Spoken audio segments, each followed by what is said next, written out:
Testing, testing, 1, 2, 3. Testing, testing, testing, 1, 2, 3. All right, let's turn this one up. Testing, testing, 1, 2, 3. Testing, testing, 1, 2, 3. Testing, 1, 2, 3. Testing, testing, 1, 2, 3. 1, 2, 3.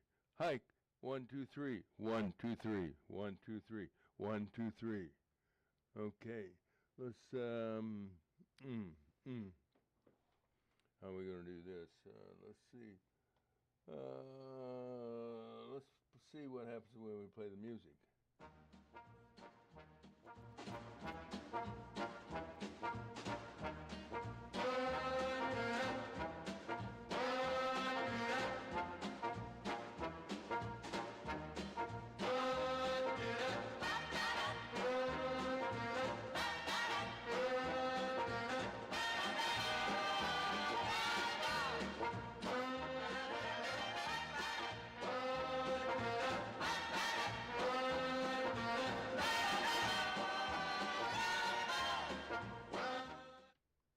All right, and then let's try this one.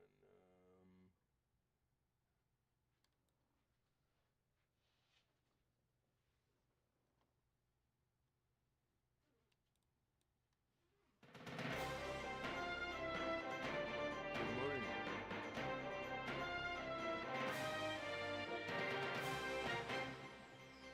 Well, we had a lot of complaints about volume. I just paid a guy to tweak it. He tweaked it the wrong way, I'm afraid. From the WCBU Newsroom, I'm Ben Howell. Plans to create a Peoria Tourism Improvement District are moving forward after the City Council approved a resolution of intent. The district would impose a 1.5% tax on short-term hotel room rentals. The proceeds would be used to support marketing and other programs aimed at increasing tourism. Jude Alfonso is the president of Discover Peoria, the regional convention and visitors bureau. By Discover Peoria being able to work alongside our hotel owners as to what they want to do with the money they're investing in together, we can go execute that plan to drive more overnight stays. Discover Peoria, not the city, would maintain the tax revenue and use it at the hotel owner's discretion. The Tazewell County Board is trying to come up with a name for the most expensive building in county history, but the effort has been unsuccessful so far. The $44 million Tazewell County Justice Center Annex is under construction in downtown Pekin. The facility adjacent to the existing Justice Center is expected to open in July of next year. 4 options for a permanent name were presented to the county board this week. 3 of them have Tazewell County in the name, while the other has Abraham Lincoln. The board decided to table the naming decision until its August meeting. Governor J.B. Pritzker has signed into law a statewide cell phone ban in Illinois public schools. Students are not allowed to use phones or other electronic messaging devices during school hours. Pritzker says he's heard from many parents and teachers who want more focused classrooms. Students are distracted. Teachers sometimes have trouble getting students' attention. Principals are experiencing disruption that smartphones create throughout the school day. Peoria public school classrooms have been phone-free for 2 years. And a Peoria man originally found guilty of first-degree murder will instead serve 10 years in prison for involuntary manslaughter after the judge in his bench trial changed his verdict. Circuit Judge Stephen Coury presided over David Stone's sentencing hearing. Stone originally faced a term of up to 75 years before Coury reversed the decision over objections from prosecutors. Stone was convicted in connection with the January 2024 killing of Arlen Castellone at an East Bluff residence. I'm Ben Howell. What? Corey was the judge that sentenced him, found him guilty, and then he changed it at sentencing. Yeah, I read the story about it. He didn't do the shooting, but he was there, and my understanding is he was prosecuted under the Illinois accountability law. Right. So Corey was the judge for that too. Why did he change it? Well, he gave the reason, but I don't remember reading what it is. I want you to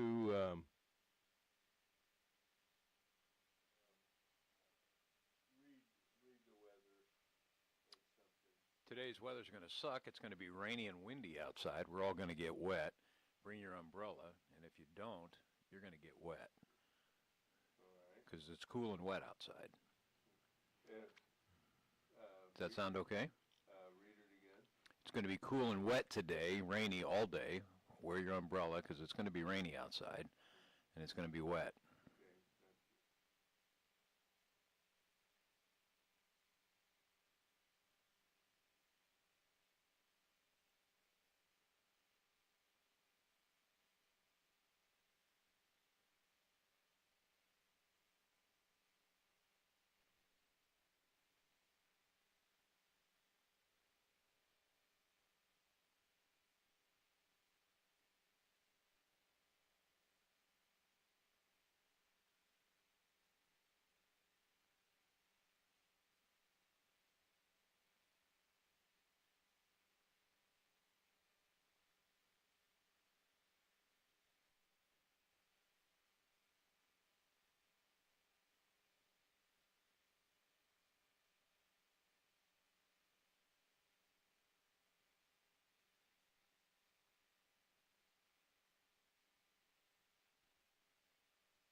Put the bubble in the middle of the level. Okay, you ready? Today is St. Jude Day on our program as the Memphis 2 Peoria runners are heading for the Civic Center, where WEEK Television will hold its annual telethon tomorrow night, beginning at 6:30. This is the 45th year for the runners and the 49th for Channel 25. We'll talk with Mike McCoy and the Memphis runners at 7:15, and WEEK station manager Tim Campbell at 8:15. In between, at 7:30, we'll spend time with Julie Holthaus of Assumption, Illinois, where the entire town hosts the runners with food and drink and a big check. Okay, that's good. Okay. Well, hopefully that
Pleasant good morning, everybody. And it is a beautiful morning on this last day of July, the 31st. This is Breakfast with Roger and Friends.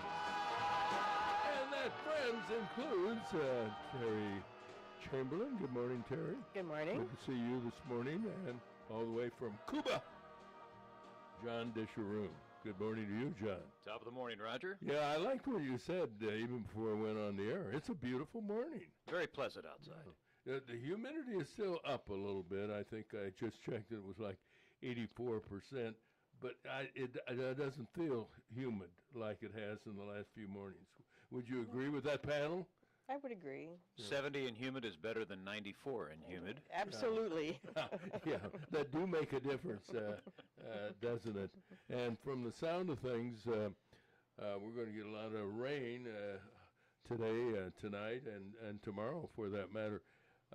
In talking to the folks on the St. Jude Memphis to Peoria run, quite high. Mike said it was in the 90s. And I talked to Julie Holthaus of Assumption, Illinois, one of our dear friends, I might add, on our program, and over the years. And she said in Assumption it was also 90 degrees yesterday, so we'll find out what the weather is like today. I don't think they mind running in the rain, though. Particularly a lot better than when, unless it's lightning, that puts a different slant on running in the rain. But I agree, because some of the runners say they just profusely perspire during the run when it's in the 90s, and they stay hydrated by drinking lots of fluids. Did you like running, either one of you, when you were younger in high school and you had to run? No, I'm not a good runner. No, I'm not either. No. Well, that makes it pretty unanimous. So there are runners, and of course, we're very proud of the fact that we're really closely associated with St. Jude.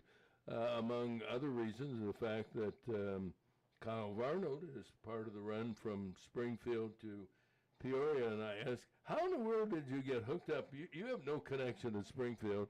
And as he told the story on our program, that he had a friend who recruited him and said, would you help us get some runners? And in the beginning, they had quite a few from Peoria running out of Springfield instead of Springfield runners participating. But they've got a group, and they'll be running tomorrow. Is there anything that Kyle Varnold doesn't do? No, you're right. He's into everything. He is, and he's good at it. And he's good at it. You're exactly right. And one of the things he's very good at, he belongs to a prayer group, and he schedules his weather reports on our program, but it's not every morning, is it? I don't think so. No, is it Friday or Thursday? Mondays. On Mondays.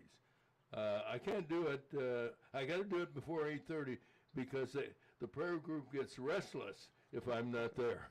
Well, I think the Saints would miss him if he were to I think visit you're right. St. Mark, St. Jude, St. John, St. Carl, St. Roger.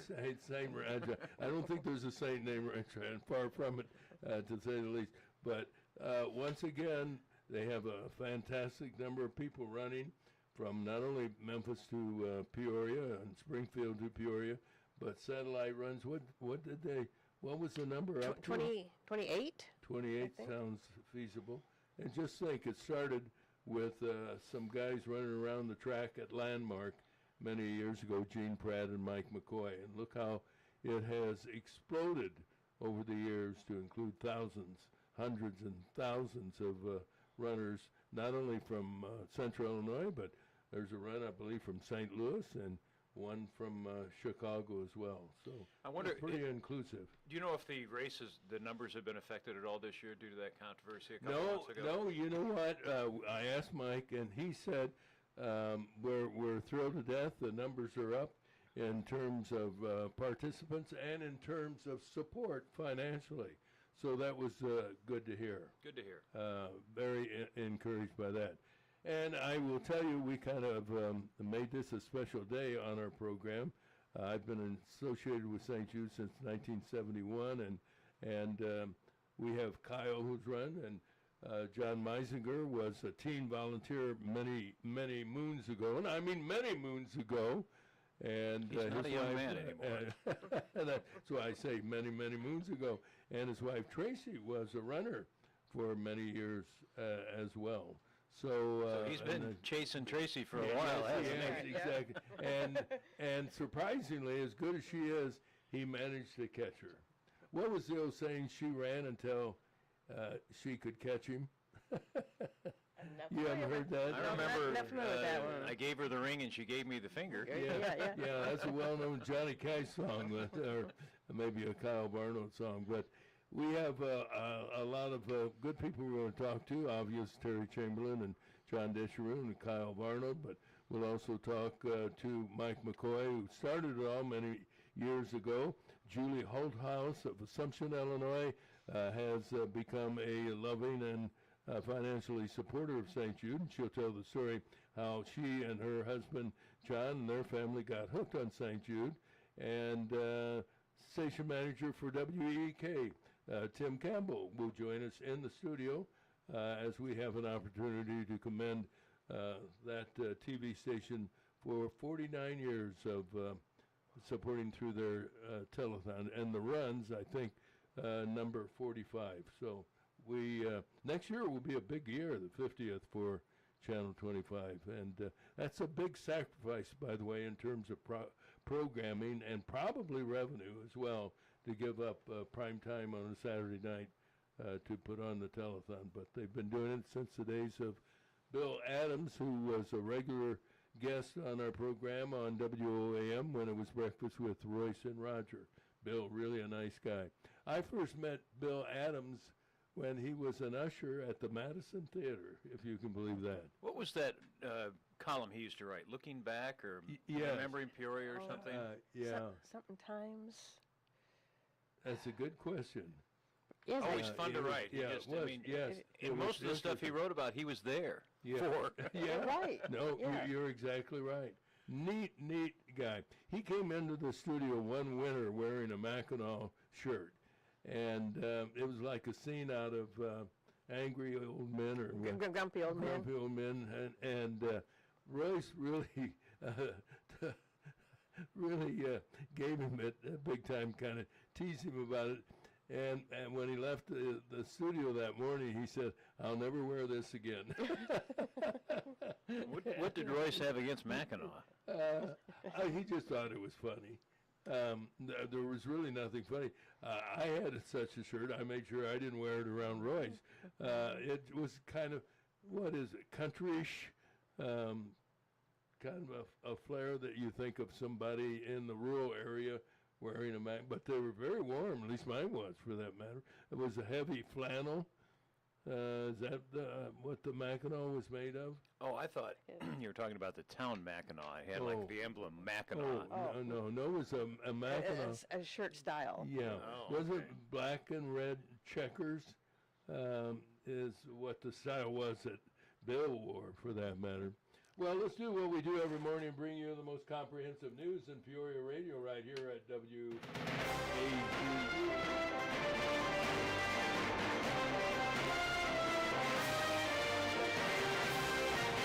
And we'll start with the weather, brought to you by Spoon River Home Health. You know, more people are turning to home health care for loved ones, and more people are choosing Spoon River for those wonderful at-home services. Their staff includes professional and personal nurses and also some very wonderful caregivers. Spoon River Home Health can be contacted at 309-245-0723. That number again, 245-0723. And John Disharoon, you have the weather for our listeners. Yeah, Roger, today's live weather forecast calls for rain and wind with a high of 80. It all continues tonight with a low about 68. Kathy says Tomorrow morning, voices mostly need to go up. cloudy and rain with windy with rain showers, high about 75. Tomorrow night, mostly cloudy, low of 66.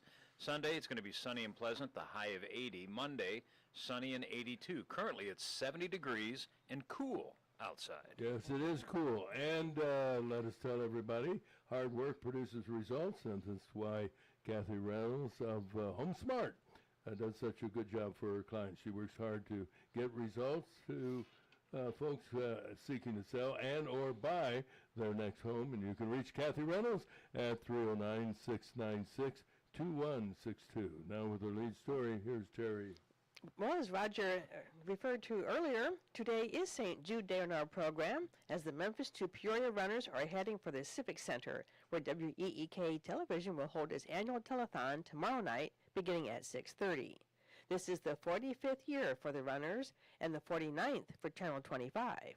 We'll talk with Mike McCoy and the Memphis runners at 7:15, and WEEK station manager Tim Campbell will join us at 8:15. In between, at 7:30, we'll spend time with Julie Holthaus of Assumption, Illinois, where the entire town hosts the runners with food and drink and a big check. And today is the last day for well-known Peoria Judge Steve Corey. He's Roger's former neighbor and a close friend of Roger's, and he's going to step away from the bench after 24 years of judicial service. Yesterday was a day of celebration for a career that had Corey presiding over trials in 5 central Illinois counties. A graduate of the University of Illinois Law School, Corey was a member of the Peoria City Council from 1993 to 1997. One of the highlights of his career was the swearing in of his son Stevie as an attorney in 2018. And we certainly wish him well in his retirement. Speaking of the courts, a 28-year-old woman has been arrested for allegedly fleecing a man out of $30,000. This is a terrible story. Delilah Walker is accused of setting up the armed robbery of a man who was carrying the bag with all the cash. The victim sitting in a car while the woman went inside an apartment in the 100 block of Braves Court. As it turns out, while she was in there, 2 men, one with a weapon, approached the car and robbed the victim. Prosecutor said it was all arranged with the help of the woman. She's been charged with aggravated robbery, but get this, was released with conditions by Judge David Brown because, why? She has 9 kids. Still missing the 2 robbers and the $30,000, which was inheritance money, according to the police report. That is a terrible story. It is a terrible story, and I'm going to guess it's an older gentleman. I'd be willing to bet. And this story isn't no, it isn't. Morton police report a young boy was attacked by a couple of dogs near the noon hour yesterday in the 500 block of South 4th Street. 2 Samaritans came to the boy's rescue. One was a licensed gun owner who had to shoot one of the attacking dogs. A Tazewell County Animal Control officer was able to capture the other dog. The victim was taken to a local hospital for treatment. And no word on the type of injuries and how severe they are. Peoria County prosecutors have released more information about the shooting death in Bradley Park of 17-year-old Jarvis Allison. 18-year-old Marcus Triplett Jr. has been charged with aggravated discharge of a firearm and unlawful possession of a handgun under the age of 21. Prosecutors say the shooting was between 2 rival Peoria gangs, the Snakes and Jump Out Boys. Judge David Brown ruled Triplett must stay behind bars until his trial. In another case involving a deadly shooting, 23-year-old Javier McGee was sentenced to 50 years in prison for killing Treshawn Morris, March 24, 2024, at the Lexington Hills apartment complex. At the sentencing, McGee apologized to the victim's family, saying he was only trying to protect his family. The Peoria School Board will hold a 6 p.m. meeting tonight on Wisconsin Avenue. The unusual meeting comes with, something that we learned about yesterday. A very contentious gathering Monday night got into a shouting match. It got very mean, interestingly. The agenda tonight has only one subject, and guess what that is? A program for students with behavioral issues costing an estimated $624,000. Sounds like the school board members need to attend one of those behavioral sessions, maybe a couple of them. They might want to sit in, yes. In national news, Colin Gray, the father of the youth who was found guilty of killing 2 students and 2 teachers in a Georgia high school, was sentenced to 15 years in prison. He was charged with providing his 14-year-old son with an assault weapon, even though he knew the teen was having mental health issues. Judge Nichols Prime said the 55-year-old father failed as a parent. A jury convicted him on 27 counts, including second-degree murder. And that's a look at some of the stories we're following. You know, losing a pet affects just about everyone, and the caring people at Peoria Pet Crematory know that. That's why they're available 24/7 to help you through the grieving process, offering several choices for care and remembrance. Peoria Pet Crematory, you can reach those folks at 309-713-1898. From the WCBU Newsroom, I'm Ben Howell. Plans to create a Peoria Tourism Improvement District are moving forward after the City Council approved a resolution of intent. The district would impose a 1.5% tax on short-term hotel room rentals. The proceeds would be used to support marketing and other programs aimed at increasing tourism.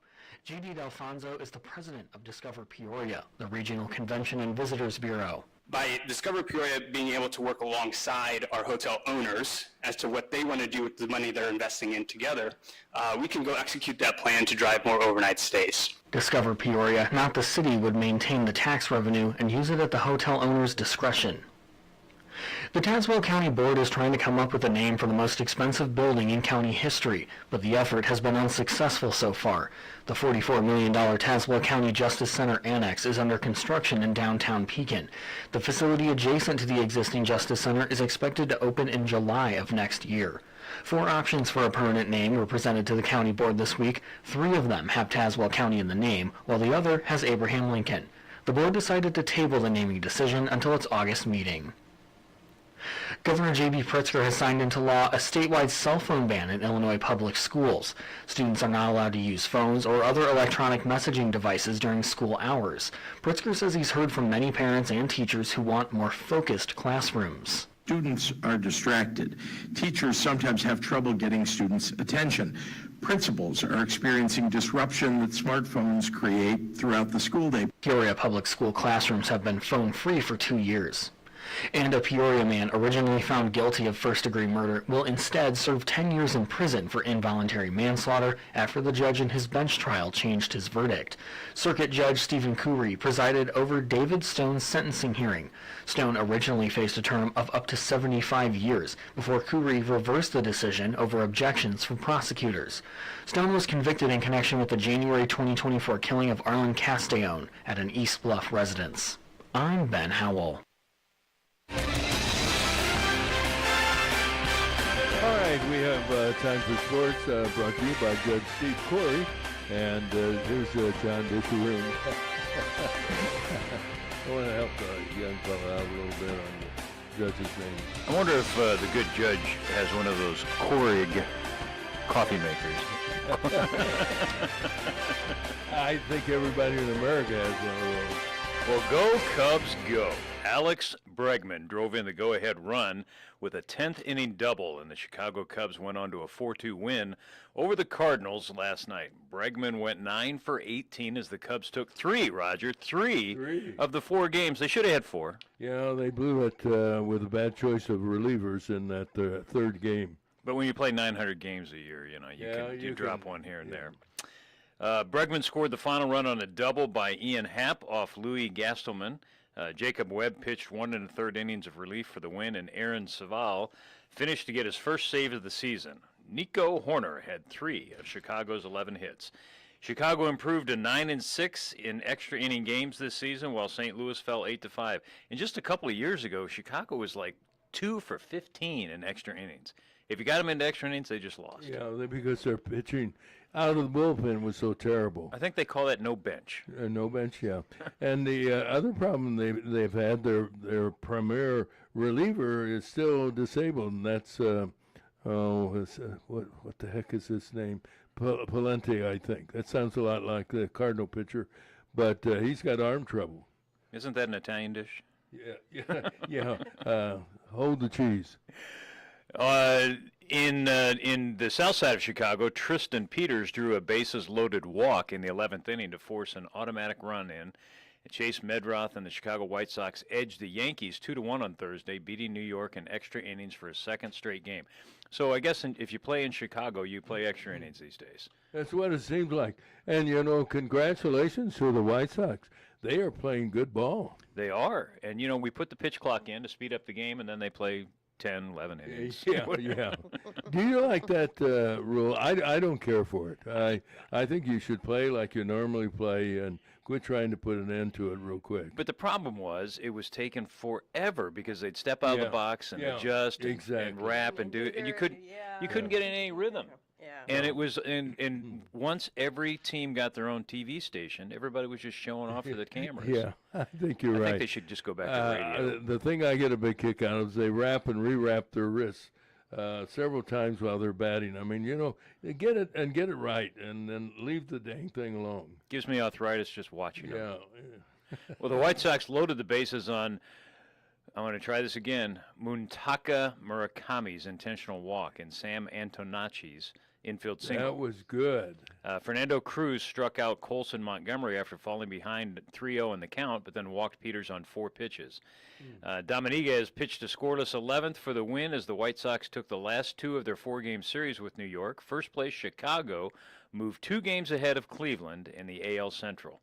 And the Yankees, who blew an early lead on Wednesday and lost 6-5 in 12 innings, fell 3.5 games behind Tampa Bay in the American League East. Ronald Acuna Jr. and Mike Yastrzemski homered, and the Atlanta Braves overcame a 3-run deficit to beat the Washington Nationals 5-4 last night. Ozzie Albies' 2-run single in the 6th inning broke a 3-3 tie for the Braves, who managed just 4 hits. 8 of Atlanta's last 9 games have been decided by 1 run. Victor Medeiros picked up the first win of his 4-year career, giving up a run in an inning of work. Dylan Lee worked a perfect 8th, and Raisel Iglesias earned a save for the 2nd straight night, giving him 23 wins on the season. Dalen Lyle hit 2 of 3 solo home runs for the Nationals off Braves starter Grant Holmes, and Lyle has 13 for the season. The third was by Luis Garcia Jr., who also had a run-scoring triple and was 3 for 5. The Nationals, listen to this, the Nationals have hit 48 homers in July, and that's just one off their pace of 49 set in September of 2012. That's amazing. But that in September. Yeah, I wonder if they're loading the bats down there. In other Major League news, the Rays defeated the Rangers 3-2, the Twins 4-3 over the Royals, the Mets 4-2 over the Marlins, the Reds 3-2 over the Pirates, Boston Red Sox 5, Athletics 4, San Francisco Giants 4-1 over the Padres, and the Dodgers knocked out the Mariners 6-2. And again, kind of slow on the sports, so we're just going to talk about baseball. And if our listeners and watchers have anything else they want me to talk about, just text Roger and have him get a different sports guy. That's okay. I like that. And I think that's it. That's it. Oh, okay. I'm glad we had this talk. I am too. It was a good talk.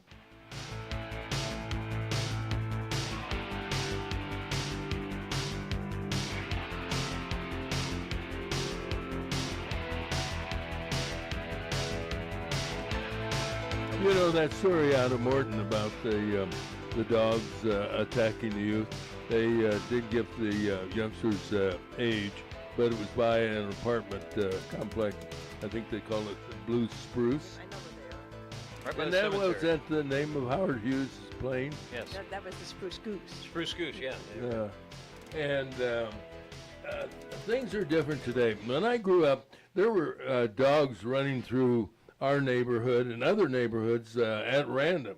You never see that today. So to have 2 dogs running loose, and according to the Morton Police report, they were able to locate who the dogs belonged to. So he could he not face some kind of a fine for letting the dogs Well, run certainly on their the own? medical bills for the kid. The kid went to the Yeah. hospital. Yeah. I mean, Yeah. if the dogs are fine and they get out, that's no problem. My dogs are going to come up. and Oh, bite mine you. does too. If I open the door, like if there's a knock on the door, my dog goes crazy and he immediately runs for the door. Well, I have a broom there and I use that to push him back. You know, he doesn't pay any attention to orders from the owner of the house. And if I open that door and he's anywhere near it, he's out. He's through the door. It's kind of like free at last. And I can't catch him. Years ago, I used to follow him through neighborhoods. I think I followed him all the way to Galesburg once.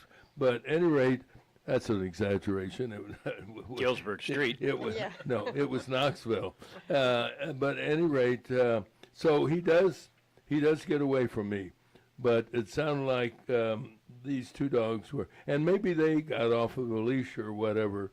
I'll give the owner a little slack because, as you said, it's not unusual for dogs to get away from their owners. But my dogs will lick you. They have trouble biting their food, and they would never, Oh, really, really? I mean, latch onto a person.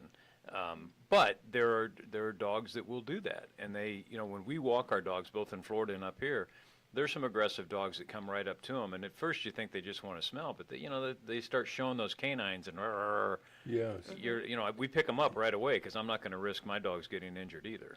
Yeah, I remember years ago when my dad owned an apartment building on Moss, and I would go over and cut the grass, and there was a guy, well-known manual athlete, nice guy, who lived next door or near the apartment building, and he had a big German Shepherd. And I went over and talked to him for a little bit, but one of my opening statements was, he doesn't bite, does he? And he said, no, he's all right. And he was holding a garbage can, not the dog, the guy. And all of a sudden, the dog who was sniffing my leg, that's when I asked, he doesn't bite. He said, no. He took a bite out of me. He just suddenly, like that. I jumped and I yelled, ow, and he said, he didn't bite you, did? I said, it was either you or the dog, and I think it was the dog since you were talking to me. And he threw the can at the dog. Well, the dog ran away, but nonetheless. And I was shocked. Normally, I don't know what the norm is. If a dog is around you and sniffing like, who are you, or smells like you've got a dog at your place, that's unusual suddenly to decide, I'm going to take a bite out of this guy. Have you ever heard of such a thing? Usually if a dog's going to bite you, he lets you know. He comes running at you with teeth showing. Yeah, exactly right. But this guy was just sniffing around and all of a sudden saying, I think this is prime beef. Wow. Yeah, wine is right. And he drew blood, by the way, I don't mind saying, through the pants that I was wearing. Did you call the dog catcher on him? No, I was okay. The first 2 weeks I barked and made some funny noises, but, we didn't worry too much about dog bites back then like we do today. I don't think we did.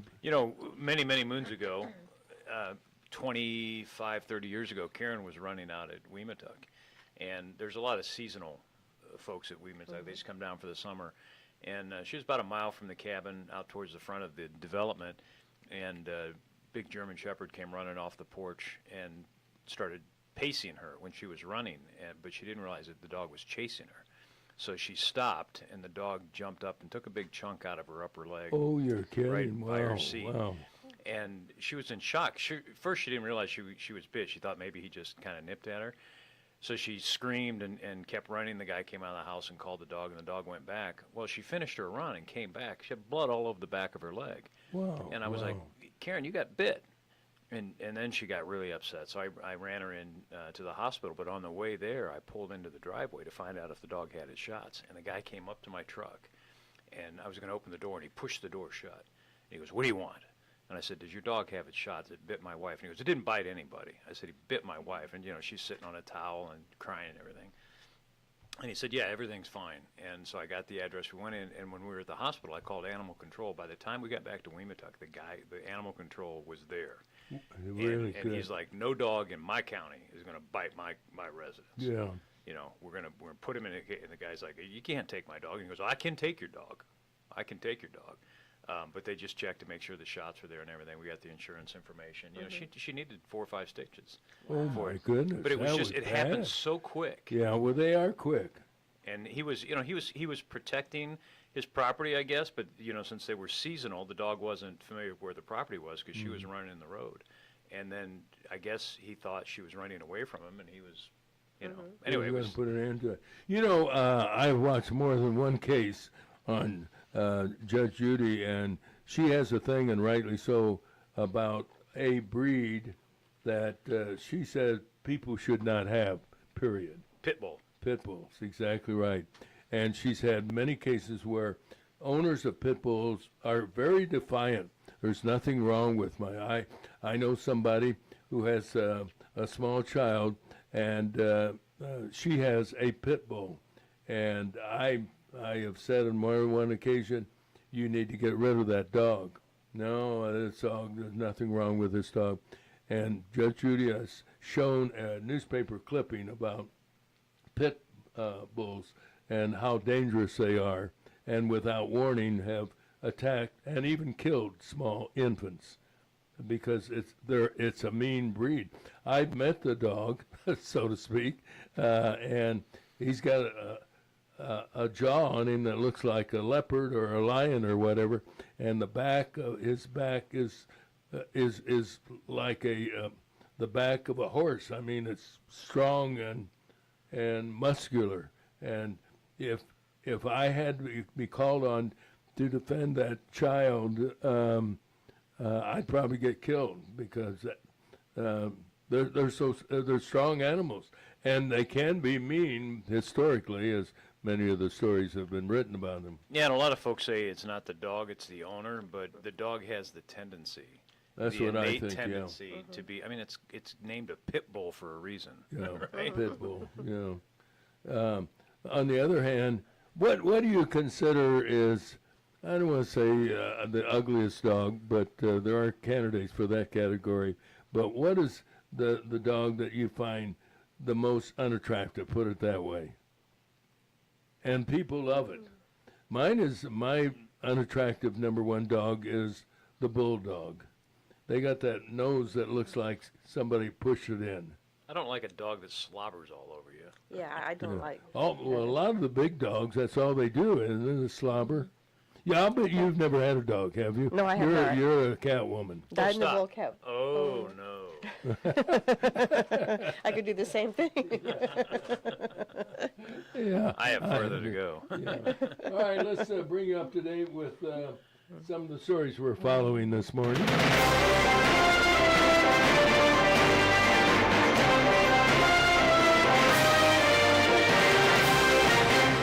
And let's find out who is provided. Oh, it's Steve Sink, managing partner of PHX Affiliates. Steve has been a business broker for more than 20 years, working with folks who would like to buy or sell their business. And he does so confidentially and professionally, and you get information about perhaps buying a business, or maybe you want to get out of the business.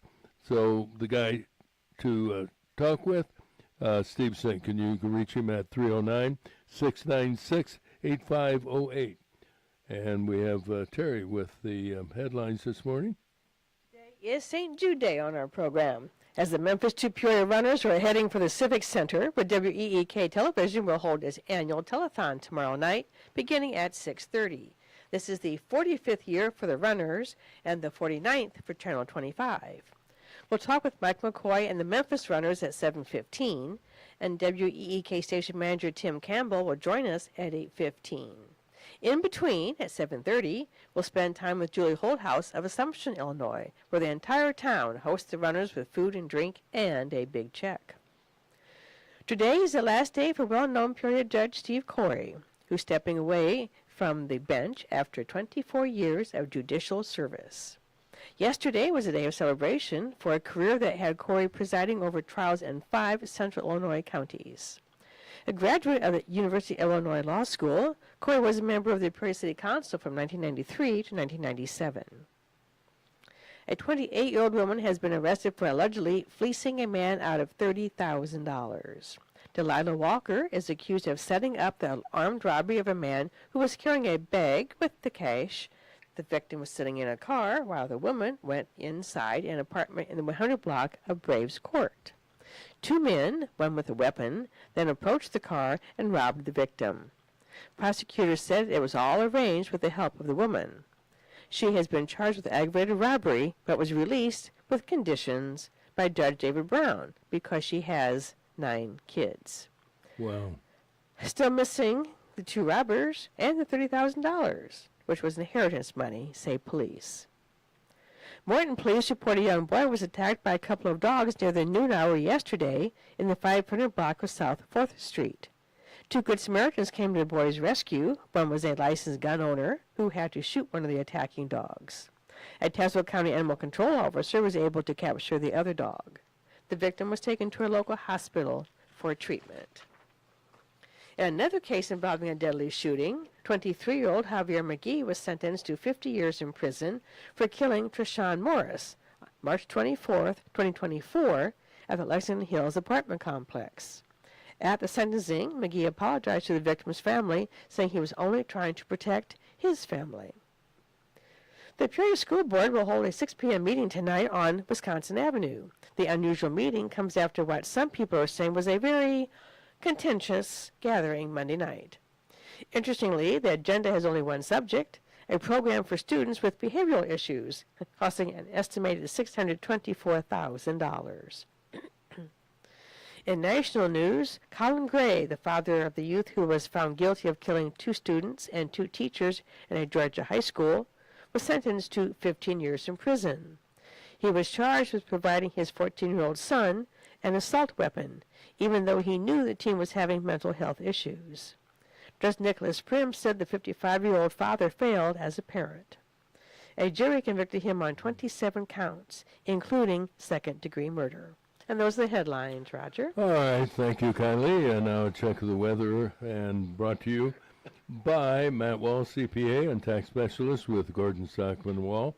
Matt, experienced in federal and state tax compliance, employee benefits, estate and trust tax planning, all things financial. And you can reach our good friend Matt Wall at 309-692-4030.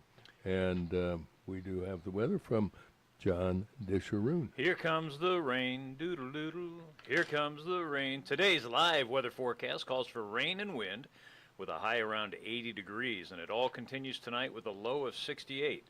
Tomorrow, mostly cloudy and windy with rain showers, high of 75 tomorrow night, and the low is going to be 66. Sunday, sunny and pleasant, high of 80. Monday, sunny and 82. Currently, it's 71 degrees and very pleasant outside. Roger. Yes, it is. And according to one of the forecasts, we're going to get about an inch of rain. That's a lot of rain. We can use it. Yeah. Yeah, somebody said over the weekend, I hate to see the rain this weekend. My goodness, what do you have for a lawn? Mine, it had to be cut, and I hated to do it because it had some degree of green. I got done, and, like 6 hours later, my green lawn is now a brown lawn. So welcome that. And you can water it, but there's just something about God's rain or God's water that's different than Illinois American or whatever water company. Do you have a well on your property in Cuba? We used to, but we put city water in probably 15 years ago. And Karen's got 2 raised beds, garden beds that I built for her. And I've got a 35-gallon tank on the back of the Gator, and she fills that thing up 3 times a day to water. So I'm going to 275-gallon tanks. So I don't have to do it near as much. Quite as often. But I tell you what, if you get a good rain for just a couple hours nice and steady, which we never get. Yeah, I mean, millions of gallons of water come down from that. It's so much better than yes. Yeah, you can't beat it. hose. And I remember years ago, people, particular people who had flower gardens and flower beds and so forth, and particular people in rural areas used to put barrels under their drain pipes and collect that water, knowing that was a higher quality, I guess, of water to use on flower beds and vegetable beds and so forth. Well, we have someone on the line this morning. Good morning. You're on the air. Well, you were talking about brown grass. I said, why don't your favorite brown person call in and say, good morning, Uncle Roger and friends? You probably don't know this, but yesterday I turned your name in for missing persons with the Peoria Police Department. We haven't heard from you, and I thought, I asked everybody, and everybody on staff said we're showering like we normally do, so we don't know whether we said something or smelled differently or what. But you've been missing in action. Where you been, Ed? This is Ed Parker, ladies and gentlemen. Please forgive my absence. This is actually my first day back for the school district. I'm getting ready to go do a training here at 7 o'clock, and I was like, you know what? The radio's on. I'm up. I need to call Uncle Roger because he's about to cut me off the wheel. I already knew that happened about 2 months ago. It's already happened. You get nothing except day-old donuts. This the thing though, Uncle Roger. I've been working all summer, like for real, for the Park District Police Department. I've been working Sunday through Thursday, like 2 to 10. I ain't been off at all. I ain't have no time off. I took a couple of days here and there because we had to take care of some family business and things like that as such. But other than that, I literally been working all summer, man. I ain't really had the time to sit down and think. I got the garage clean finally. I promised Miss Parker that, so I got that. You know that was a hokey dokey mess. And then I got a riding mower. So when you mention grass, I'm like, man, I go around the neighborhood just destroying everybody's grass. Well, I'm like, you wanted that at 2 or 3. Like, what's that mean? You'll know in about 5 minutes. well, I'm glad for the explanation and your apology accepted. I will say that the fact that you had a choice of coming on Breakfast with Roger and Friends or cleaning your garage, and you opted for cleaning your garage. How do you think that makes me feel? That I put you second, but I put you second only to my wife, Yeah. though. Well, okay, yeah. Well, you win that one. I can't argue with that. It's hard to believe that school is starting for District 150. School has not opened yet, has it? No. So we do training today and Monday and Tuesday, and the kids go back August 5th is their first day back. So, we don't that's see my those. point. I don't remember going to school in August. Is this part of the almost year-round school schedule? Pretty much. I'm guessing 100% that's what it is, because other than that, I don't know what the explanation is, because this is ludicrous on a whole nother level of ludicrousy. But, I mean, you know what? I love what I do. It's time to rock and roll, and, I done had a long enough break from the kids, so let's get the party started. That's how I look at it. I think for the first time since the days of Jerry Brady, when he was state's attorney, Peoria police have announced that the shooting at Bradley Park was gang-related, and they actually, in the news release from Simone Roth, revealed the name of the gangs. One is Snakes, and the other's... Jump Out Boys. What was the name of the other one? Jump Out Boys. Jump Out Boys. Were you familiar with those gang names, Ed? I mean, I heard something familiar from time to time. Give me 1 second. I'm trying to order breakfast. Give me one second. Go. Once again, putting you on hold. Ludacris, That's the story. Ludacris wants a McGriddle with cheese and extra hash browns. I want some pancakes. Yeah. And extra syrup on the other hand, and honey mustard. You got to have honey mustard. I know someone that could not survive if there was not honey mustard on a menu. And I was that way for a while with ranch dressing. But by the way, there was a scare about lettuce.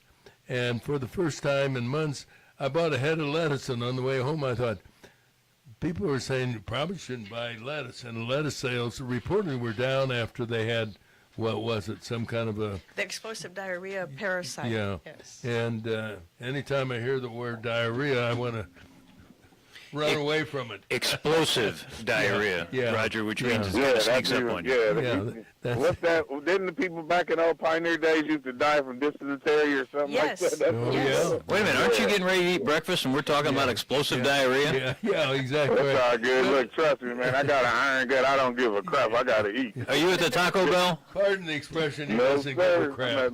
I'm at McDuff. Mickey D's. Yeah. Yes, They don't sir. put lettuce Yes, on their sir. breakfast sandwich.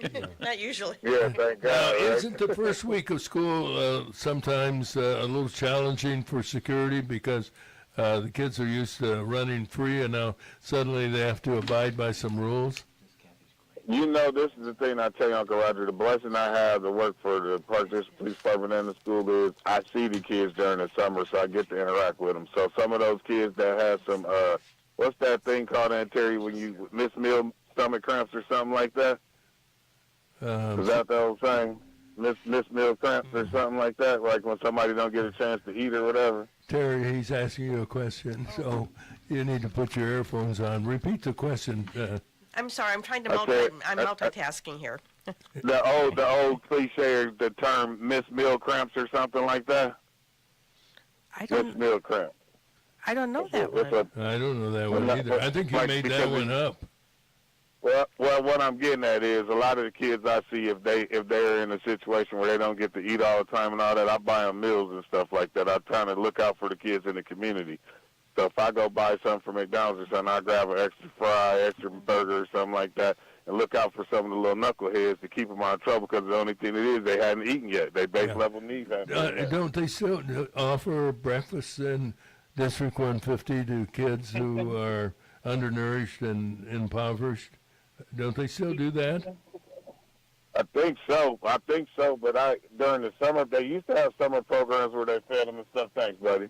They have summer programs, but I'm not 100% sure, to be honest with you. I don't want to speak on something that I'm not 100% sure. Say, and I want to change the subject. One of the things you did over the summer, you did some bodyguard servicing for some dignitaries. So you're still in the personal bodyguard business as well, aren't you?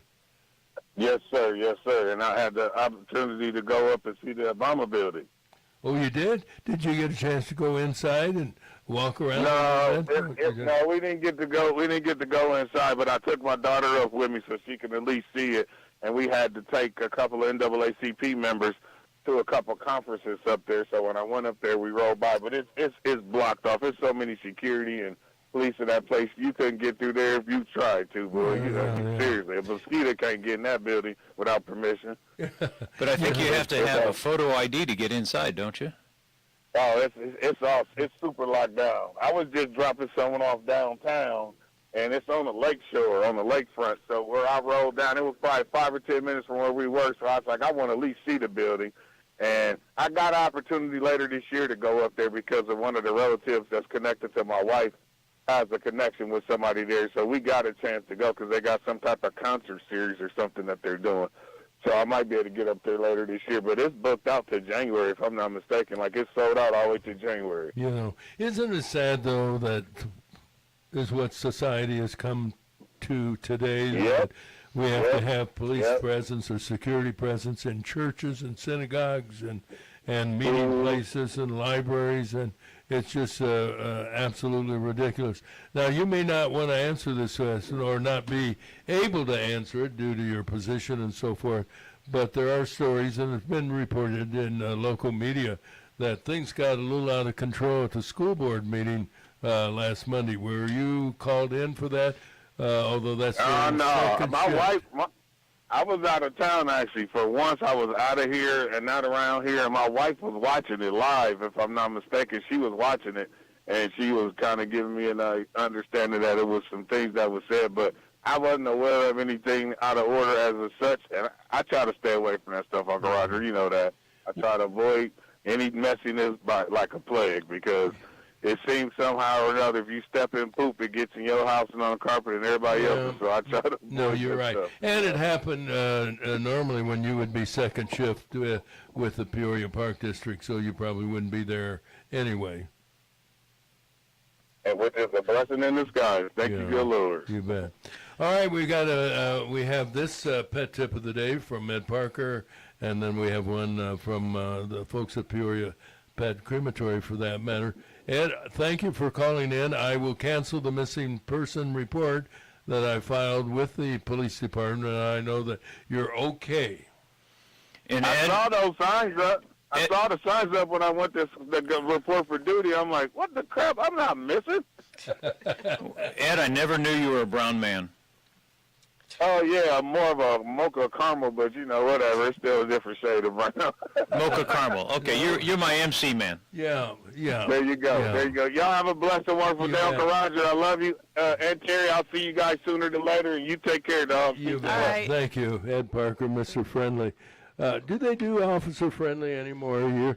Years and years ago, we had a little program at Methodist to hook up with the police department, and Officer Friendly came and spoke as part of, as I recall, orientation for our teen volunteers that we had at the hospital. It used to be candy stripers, and we said, we've got some young boys who want to volunteer, and that title, candy stripers, certainly didn't apply. So I had a contest, name our teen volunteers, and a woman in the Service League came up with a title that we gravitated to, and we called them Teen Volunteers, or Volunteers, which was the other group for adults volunteering. And thank God for them in the hospitals, that it helps them kind of line up their thoughts about whether they want a career in healthcare through having on live experiences within the confines of the medical facility. Anyway, we mentioned about our pet tip of the day, and here's Louis Linder. Louis? Today's pet tip is brought to you by Peoria Pet Crematory of Peoria and Lewiston, providing final care for family pets, large and small, 24 hours a day, 7 days a week. Their phone number is 713-1898. That's 713-1898. More information is available at peoriapetcrematory.com. Pet lovers are dedicated to their animals, all species from horses to turtles and of course cats and dogs. If you are a pet lover, learn these little-known, somewhat amazing facts about your pet. Did you know that every year hundreds of dogs die from eating chocolate? As a human who eats chocolate to feel good and a human who likes to share that good feeling with my pooches, I have to make a conscious effort to remember that what's good for me can be bad for my pets. Chocolate is one of those foods. It's highly toxic and an absolute no-no for dogs. Pet owners who routinely feed their pets bits of chocolate chip cookies, chocolate candy bars, chocolate-flavored cake, or ice cream are playing Russian roulette with their dog's life. Dogs love chocolate once they've had it, and they develop a craving for it just like us humans. How much is too much? Well, it depends on the type of chocolate, and it depends on your dog's weight and age. The best prevention is to never give your dog chocolate in any form. If you suspect your dog is ill from chocolate poisoning, you should get him to the vet immediately. Death can occur in only a few hours.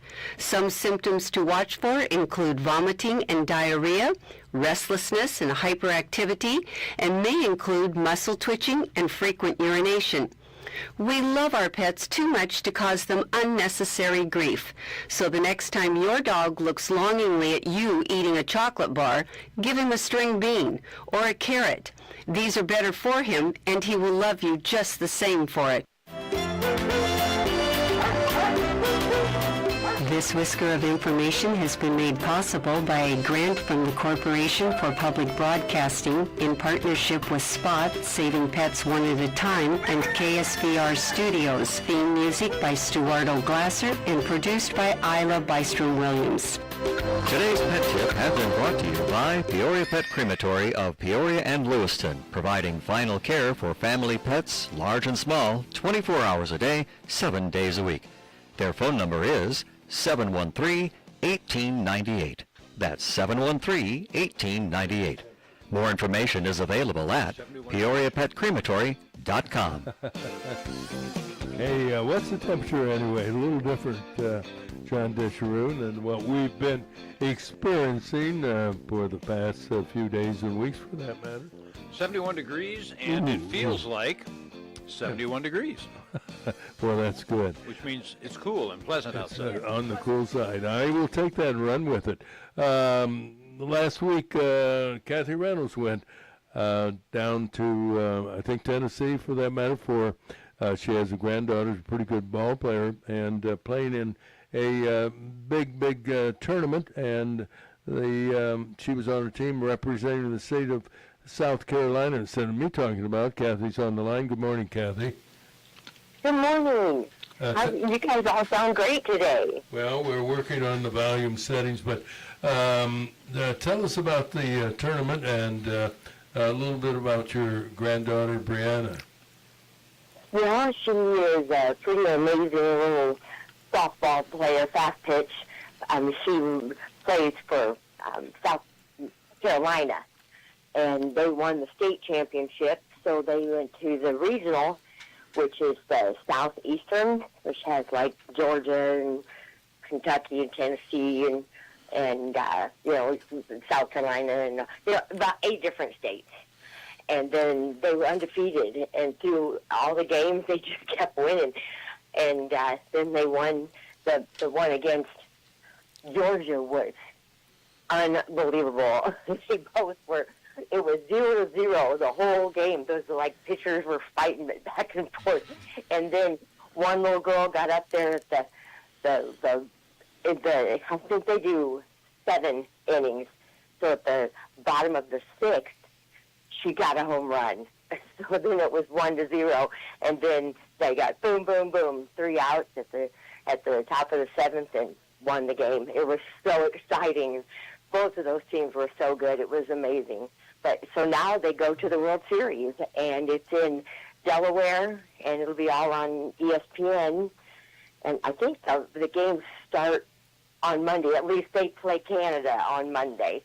And I think they play 4 games, and if they win, they'll be the World Series champions. They play Europe, Africa on Thursday, and then, let me see here, 5 minutes. I think Canada, you said they play Canada as well? Yeah, they play Canada, then they play Central Michigan and on Tuesday, and then they play Europe, Africa, and then they play on the 6th at 2 p.m.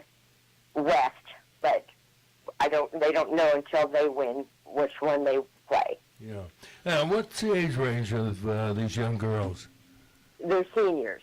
High school seniors. Yes. Yeah. So, And she just finished her junior year, so she'll be starting as a senior, and so she's one of the young ones, but she's having a ball. She got to make one of the winning runs in the game with I think it was Tennessee. Well, Kathy, thanks for the clarification, because I went to the website that you sent us, and it says the title is the 2026 Senior League Softball World Series, and of course I'm thinking geriatric players out there doing fast pitch. You were looking at me when you said that. And is this Kathy or her granddaughter? What are we talking about here? Yeah. So senior in high school. It was the seniors in the stands, I think. Yeah, I resemble that statement, Yeah. John. Well, Roger says you've got a fast pitch, so that's all I know. I did not say that. Depends on how fast he's running. I want to remind everybody, I get in enough trouble on my own so I don't need any help from John on that. Well, she's a heck of a ball player. I know you sent me some pictures when you went to the tournament about her play, and what an exciting thing to do and participate at such a young age in a world championship tournament. That is amazing. From players all over the country. I'm so proud of her. I just can't even believe it's real. She's a little stinker. She is the sweetest kid. I mean, all the other kids are out running around at her age, and she's up reading her Bible. It's precious. Well, and this whole team, they pray, and they're just a beautiful team, and I love them. Isn't that interesting to hear that? And then you hear the things that's going on in the WNBA with those young teens supporting Sophia Cunningham, is it? And adults came over and got in their face and yelled and used profanity. And the person who was using the profanity was a co-owner of the Seattle WNBA basketball team. She's been suspended for 5 games. They ought to kick her out. She should be mandated to sell her share of the basketball team and said, we don't need your kind in sports. You're right. I tell you, these girls, they all just love each other and congratulate each other. And it's just really cool to see. There's a lot of kids out there who get talked about how they're so bad. Well, there's a whole lot of really good kids. Yeah, no question. And these are some of them. So. You're right. Kathy, thanks so much. Go Brianna. And go South Carolina. Go Brianna. Yeah. Yay. Thanks, Kathy. Thank you. God bless you all. Have a great day. You bet. Kathy Reynolds, we continue with Breakfast with Roger and Friends this morning. It is a Friday, the last day of July. Coming up in the next hour, some interesting conversation. We'll talk with Mike McCoy on the run from Memphis to Peoria for the big telethon tomorrow night on Channel 25, starting at 6:30. You don't want to miss that. And following our conversation with Mike, we'll talk to Julie Holthaus. She and her husband John in Assumption, Illinois, have annually greeted the runners, and she'll tell you the story, how that all got started in the small village or community of Assumption, Illinois. So stay tuned for that. You're having breakfast with Roger and Friends on WAZU FM 90.7 in Peoria, Illinois, and you can watch and see us. You don't have to buy an app. You don't have to go to the store. You don't have to download. Just click on YouTube and check for Roger and Friends LS, standing for live streaming.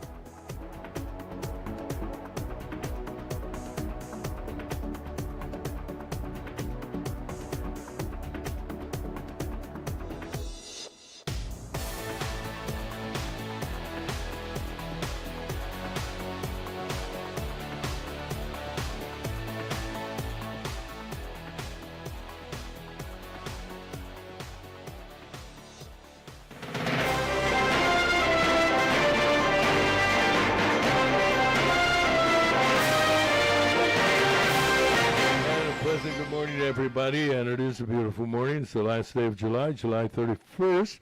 It is a Friday, and we start with a check of the weather brought to you by Kyle Varnold, providing personal and business insurance for auto, home, life, and health. You know, Kyle, he's a hard-working guy, and he works with multiple companies to find the best policy at the best price for your coverage, and you can get more information from Kyle at 309-682-0519. That's 682-0519. With the weather, John Disharoon sitting in this morning where our good friend Dr. Gene Sidler on vacation. John, what do you have? Well, today's forecast calls for rain and wind with a high about 80 degrees. It all continues tonight with a low about 68. Tomorrow, mostly cloudy and windy with continued showers, high about 75. Tomorrow night, mostly cloudy with more rain, low 66. Sunday, it's going to be sunny and pleasant, high around 80. Monday, sunny and 82. Currently 71 degrees. There you have a check of the weather. Now the news this morning, presented by Advanced Medical Transport, the premier provider of emergency and scheduled ambulance service. And we point out that there is a wonderful group of A&T employees, men and women, dedicated to offering and providing the best in healthcare. Saving lives is what they do. Now with our lead story, here's Terry. Well, today is St. Jude Day on our program, as the Memphis to Peoria runners are heading for the Civic Center, where WEEK Television will hold its annual telethon tomorrow night, beginning at 6:30. This is the 45th year for the runners and the 49th for Channel 25. We'll talk with Mike McCoy and the Memphis runners at 7:15, and WEEK station manager Tim Cambell will be here in the studio at 8:15. In between, at 7:30, we'll spend time with Julie Holthaus of Assumption, Illinois, where the entire town hosts the runners with food and drink and a big check. And today is the last day for well-known Peoria Judge Steve Corey, my former neighbor, by the way, and dear friend, stepping away from the bench after 24 years of judicial service. Yesterday was a day of celebration for a career that had Corey presiding over trials in 5 central Illinois counties. A graduate of the University of Illinois Law School, Corey was a member of the Peoria City Council. I don't know if people remember that, from 1993 to 1997. One of the highlights of his career was the swearing in of his son Stevie as an attorney in 2018. Steve, we wish you well in your retirement. Maybe come on and be a co-host in the morning. Maybe so. Speaking of the court, a 28-year-old woman has been arrested for allegedly fleecing a man out of $30,000. Delana Walker is accused of setting up the armed robbery of a man who was carrying a bag with the cash. The victim was sitting in a car while the woman went inside an apartment in the 100 block of Braves Court. 2 men, one with a weapon, then approached the car and robbed the victim. Prosecutors said it was all arranged with the help of the woman. She's been charged with aggravated robbery, but was released with conditions by Judge David Brown because she has 9 kids. Still missing are the 2 robbers and the $30,000. which was inheritance money, say police. Morton police report a young boy was attacked by a couple of dogs near the noon hour yesterday in the 500 block of South 4th Street. Two Samaritans came to the boy's rescue. One was a licensed gun owner who had to shoot one of the attacking dogs. A Tazewell County animal control officer was able to capture the other one. The victim taken to a local hospital for treatment. His condition and other details still unreported. Peoria County prosecutors have released more information about the shooting death in Bradley Park of 17-year-old Jarvis Allison. 18-year-old Marcus Triplett Jr. has been charged with aggravated discharge of a firearm and unlawful possession of a handgun under the age of 21. Prosecutors say the shooting was between two rival Peoria gangs, the Snakes and Jump Out Boys. Judge David Brown ruled Triplett must stay behind bars until his trial. In another case involving a deadly shooting, 23-year-old Javier McGee was sentenced to 50 years in prison for killing Treshawn Morris. It happened March 24, 2024 at the Lexington Hills apartment complex, where they have a lot of problems and have had for years. At the sentencing, McGee apologized to the victim's family, saying he was only trying to protect his family. The Peoria School Board will hold a 6 p.m. meeting tonight on Wisconsin Avenue. The unusual meeting comes after what some people are saying was a very contentious gathering Monday night. Interestingly, the agenda has only one subject, a program for students with behavioral issues, costing an estimated $624,000. In national news, Colin Gray, the father of the youth who was found guilty of killing two students and two teachers in a Georgia high school, was sentenced to 15 years in prison. He was charged with providing his 14-year-old son with an assault weapon, even though he knew the teen was having, allegedly, mental health issues. Judge Nicholas Prim said the 55-year-old father failed as a parent. The jury convicted him on 27 counts, including second-degree murder. Those are the stories we're following. Now more news from WCBU. From the WCBU newsroom, I'm Ben Howell. Plans to create a Peoria Tourism Improvement District are moving forward after the City Council approved a resolution of intent. The district would impose a 1.5% tax on short-term hotel room rentals. The proceeds would be used to support marketing and other programs aimed at increasing tourism. Jude Alfonso is the president of Discover Peoria, the regional convention and visitors bureau. By Discover Peoria being able to work alongside our hotel owners as to what they want to do with the money they're investing in together, we can go execute that plan to drive more overnight stays. Discover Peoria, not the city, would maintain the tax revenue and use it at the hotel owner's discretion. The Tazewell County Board is trying to come up with a name for the most expensive building in county history, but the effort has been unsuccessful so far. The $44 million Tazewell County Justice Center Annex is under construction in downtown Pekin. The facility adjacent to the existing Justice Center is expected to open in July of next year. 4 options for a permanent name were presented to the county board this week. 3 of them have Tazewell County in the name, while the other has Abraham Lincoln. The board decided to table the naming decision until its August meeting. Governor J.B. Pritzker has signed into law a statewide cell phone ban in Illinois public schools. Students are not allowed to use phones or other electronic messaging devices during school hours. Pritzker says he's heard from many parents and teachers who want more focused classrooms. Students are distracted. Teachers sometimes have trouble getting students' attention. Principals are experiencing disruption that smartphones create throughout the school day. Peoria public school classrooms have been phone-free for 2 years. And a Peoria man originally found guilty of first-degree murder will instead serve 10 years in prison for involuntary manslaughter after the judge in his bench trial changed his verdict. Circuit Judge Stephen Coury presided over David Stone's sentencing hearing. Stone originally faced a term of up to 75 years before Coury reversed the decision over objections from prosecutors. Stone was convicted in connection with the January 2024 killing of Arlen Castellone at an East Bluff residence. I'm Ben Howell. All right, Benny, now we have sports with Johnny. Johnny disharoon with the ladies. What do you have for our sports fans, John? Well, it's been a good run for the Chicago Cubs. They took 3 of 4 from the St. Louis Cardinals last night as Alex Bregman drove in the go-ahead run with a 10th inning double, and the Cubs went on to a 4-2 win. Bregman went 9 for 18 as the Cubs took the 3 of the 4-game series with 6 doubles, a home run, and 3 RBI. Bregman scored the final run on a double by Ian Happ off Louis Castellum. And Jacob Webb pitched 1 1/3 innings of relief for the win, with Aaron Saval finishing to get his first save of the season. Nico Horner had 3 of Chicago's 11 hits. That takes Chicago to improving their record in extra innings to 9-6 this season, while St. Louis fell to 8-5. So still pretty even overall. On the south side, Tristan Peters drew a bases-loaded walk in the 11th inning to force in an automatic runner as the White Sox edged the Yankees 2-1, beating New York in extra innings for a second straight game. The White Sox loaded the bases on an intentional walk and an infield single, and Fernando Cruz struck out Colson Montgomery after falling behind 3-0 on the count, but then he walked Peters in on 4 pitches. Seranthony Dominguez pitched a scoreless 11th for the win as the White Sox took the last 2 of their 4-game series with New York. First place, Chicago moved 2 games ahead of Cleveland in the American League Central.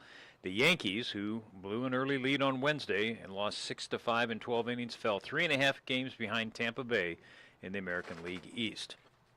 In Atlanta, Ronald Acuna Jr. and Mike Yastrzemski homered, and the Atlanta Braves overcame a 3-run deficit to beat the Washington Nationals 5-4.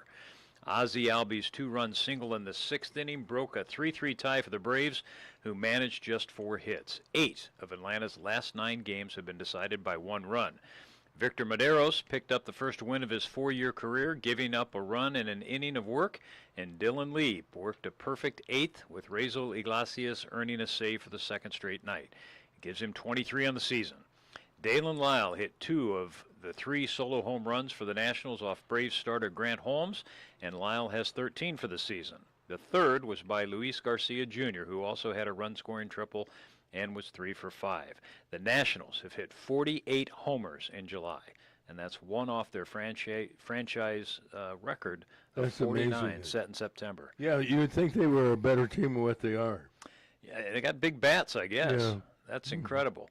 In other Major League news, the Rays defeated the Rangers 3-2, the Twins over the Royals 4-3, the Mets 4-2 over the Marlins, the Reds knocked out the Pirates 3-2, Boston Red Sox 5-4 over the Athletics, the Giants 4-1 over the Padres, and the Dodgers 6-2 over the Mariners. And let's not forget about the Senior High School League Softball World Series starting Monday, August 3rd, 6 p.m. Kathy Reynolds' granddaughter will be playing for South Carolina, available on a lot of ESPN platforms. Yeah, I'm looking forward to that.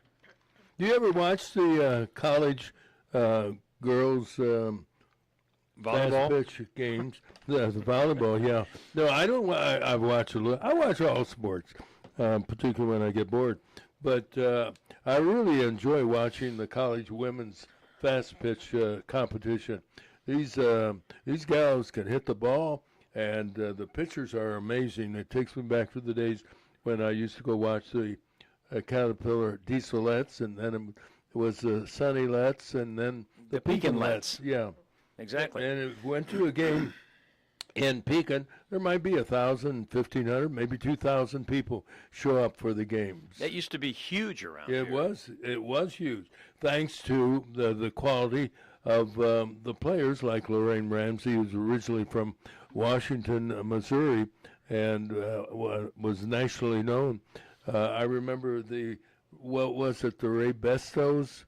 Yes. It was one of the teams they played, a team from Long Beach, a team from out east, and they were among the best, but the Pekinlets were among the best.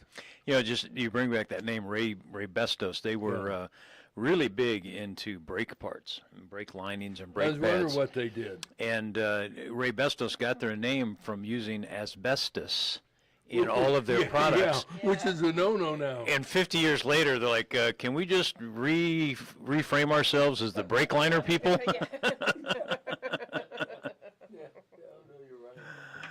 You know, when asbestos was first used, they thought it was the magic for everything. They put it in insulation and walls and paint and, brake linings. And you never used to get the brake dust around your wheels when they used asbestos because it was harder and it didn't fragment off like the stuff. And then when they quit using it and they went to this compound that dissolves when you brake, you get all the brake dust. And people are like, well, do you want cancer or brake dust? Yeah. I think we'll live with the brake dust. Yeah. But that's it for sports, and it's kind of been a slow sports time this time of the year, so we don't have a lot of talk about. I don't think there's any PGA events going on this weekend, Roger, so No. baseball it is. Yeah, baseball it is. You've got it. We'll be right back after this important message. Don't go away. A boy born in Joplin, Missouri was fascinated by anything with wheels and a motor. The odds of him going on to fascinate millions with his talent? 1 in 260,000. The odds of this born racer having 157 career top 10 finishes in NASCAR?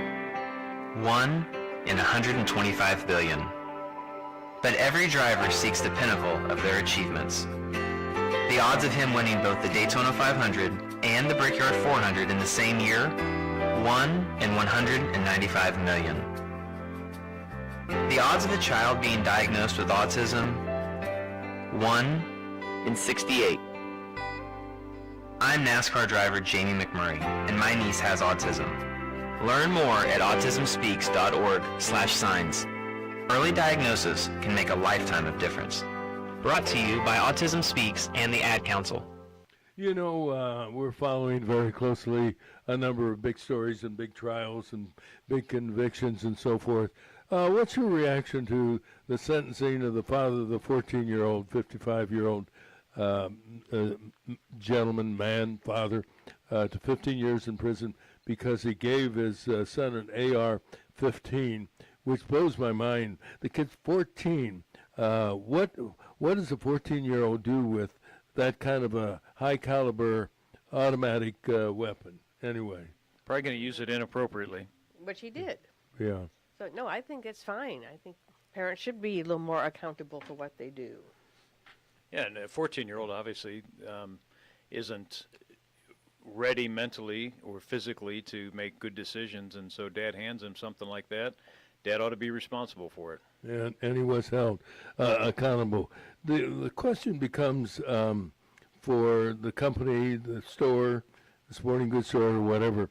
It'd be interesting to get their response when asked, did you ask the guy buying this what he was going to use it for? Now, there are a lot of people who say there's no need for an AR-15 or that kind of automatic weapon, even for hunting, for crying out loud. Are you much of a hunter?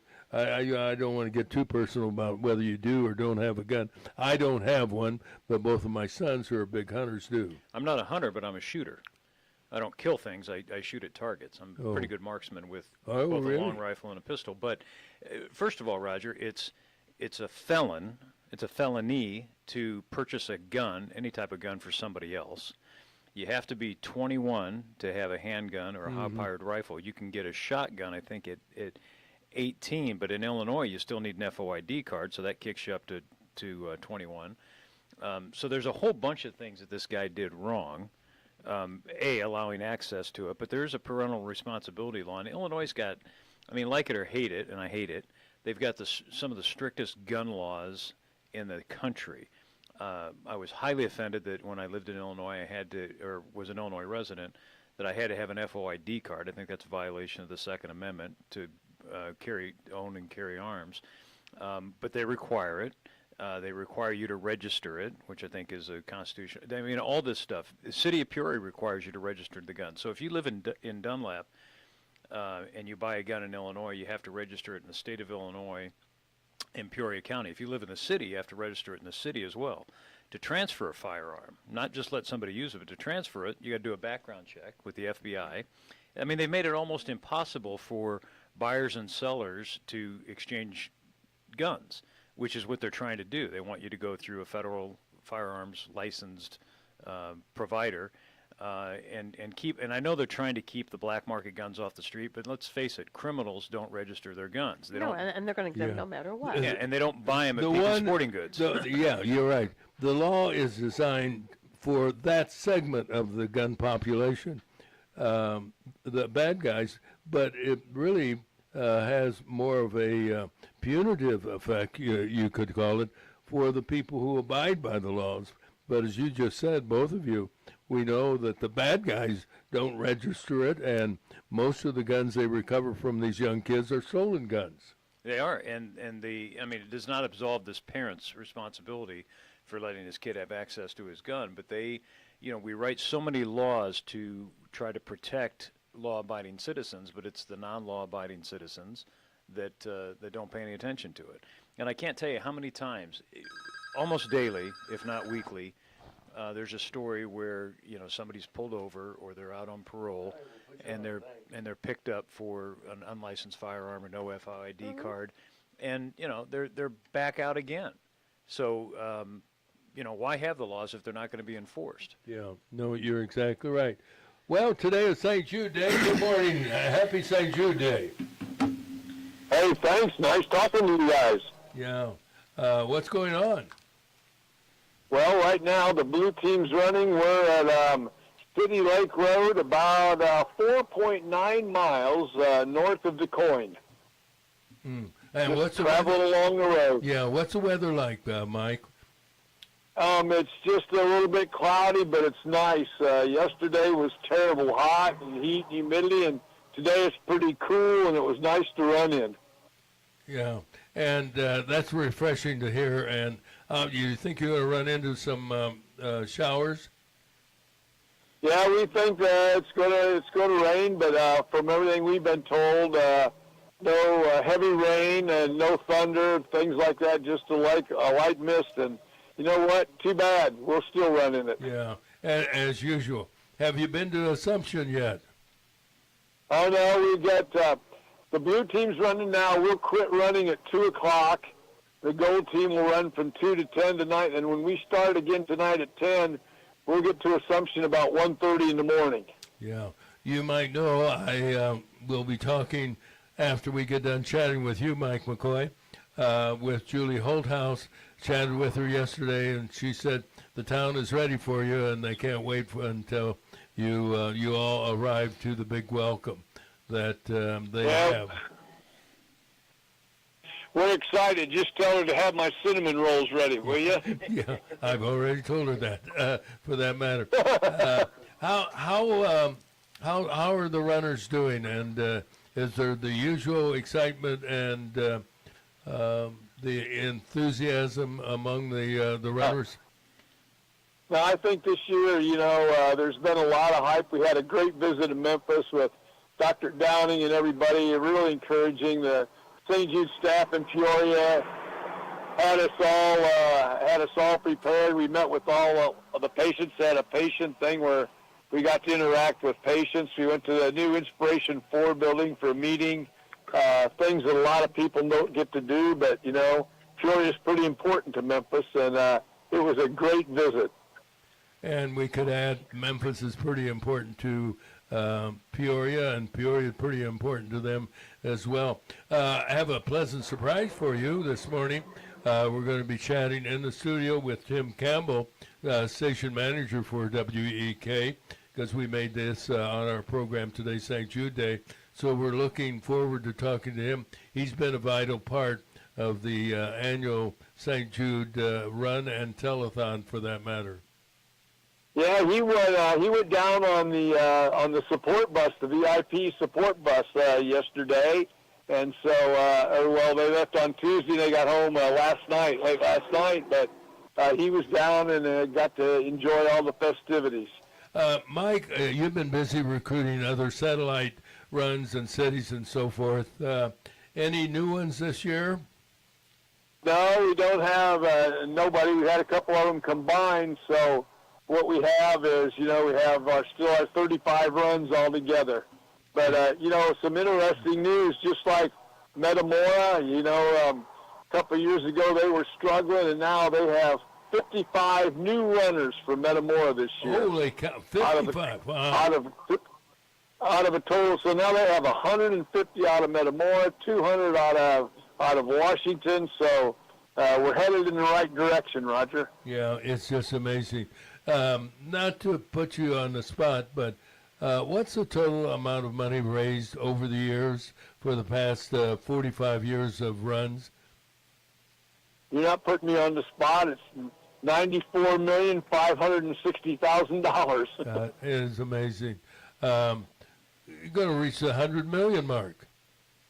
We are. That's why we're excited. We're going to make it this year, and we'll be able. I hope we'll be able to announce it on Tuesday night. You know, everybody's got to do their part to get there.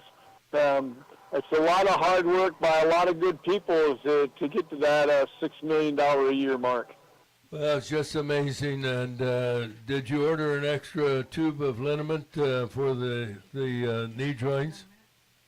Yeah, my knee joints are already barking, and we're only about 60% of the way through. That's good. Well, God bless you, Mike. Keep up the good work, and we'll be ready for the big telethon this Saturday starting at 6:30. Keep up the good work, my friend. Thanks, and we appreciate everything you do for us, Roger. It's great to hear from you guys, and obey the law, will you? Yeah, okay, we'll do that. Thanks, Mike. God bless you. Bye-bye. Yeah, Mike McCoy. Always a pleasure talking to Mike, and I don't think he does, well, I know, I'm sure, the kind of running that we all used to be able to do quite a number of years, and he's still at it, and like I said, God bless him for what he does. Weather-wise today, it's going to be a rainy day, and some are forecasting about an inch of precipitation, and our yards, our flower gardens, and our fields could use it, no question about that. Wind and rain today with a high near 80 degrees. It continues tonight with a low 68, and the last time we checked, we were at 70 degrees. You're having breakfast with Roger and friends on WAZU, and we thank you for being a part of our program tonight. 72 degrees. We've bumped You've up. got Ooh, 72. 72 is the latest. Yeah. Well, there you have it, ladies and gentlemen, and all. You know, I asked both of you earlier if you were much of a runner, and I think it's unanimous this morning. That's why I tip my hat to Kyle Varnold. He gets up early in the morning, and I see people not so much running, but early in the morning when I leave Morden, I probably see anywhere from 4 to 8 people out walking early in the morning. Once in a while, I might see a runner, and I pass a health club in East Peoria that I see westbound on I-74. That's packed. I don't know how these young people do it. When I was young, the last thing I wanted to do was to get up and go run or lift weights. The only weight I wanted to lift was the spoon of my oatmeal or my cereal, or maybe a fork for the pancake. Where do they get the energy to even think about running early in the morning? I don't know. I don't know either. I found out in Wisconsin, because we had a really nice fitness center right there where I worked. And so I usually went after work. Well, my wife said, come on, let's get up in the morning and go. So I tried one time. Early in the morning? Early in the morning before work, which, especially back then, my friend said, "You're doing what? You?" Yeah. But the thing was, I'm too stiff in the morning. I couldn't move, and I almost hurt myself doing some of the things. At the end of the day, when I do things now, I've been up and you've kind of limbered up a little bit, and it's much less chance to hurt oneself. Yeah, I don't understand. Do you ever get it? I'm going to guess the only time you got up early in the morning, John Disharoon, was to play golf. No, that's not true. That's not true. You know, I get up sometimes 3 o'clock in the morning and drive to Florida. I get up early in the morning and walk the dogs. If I'm doing a construction project, I like to get out before it gets too hot. Too hot, yeah. I mean, I get up and drive in to see Roger and friends at 4:30. Yeah. Yeah. You know. Okay. Well, at any rate, we're going to talk to Julie Holthaus in Assumption, Illinois, coming up. But first, let's pause to bring you up to date with the news we're following.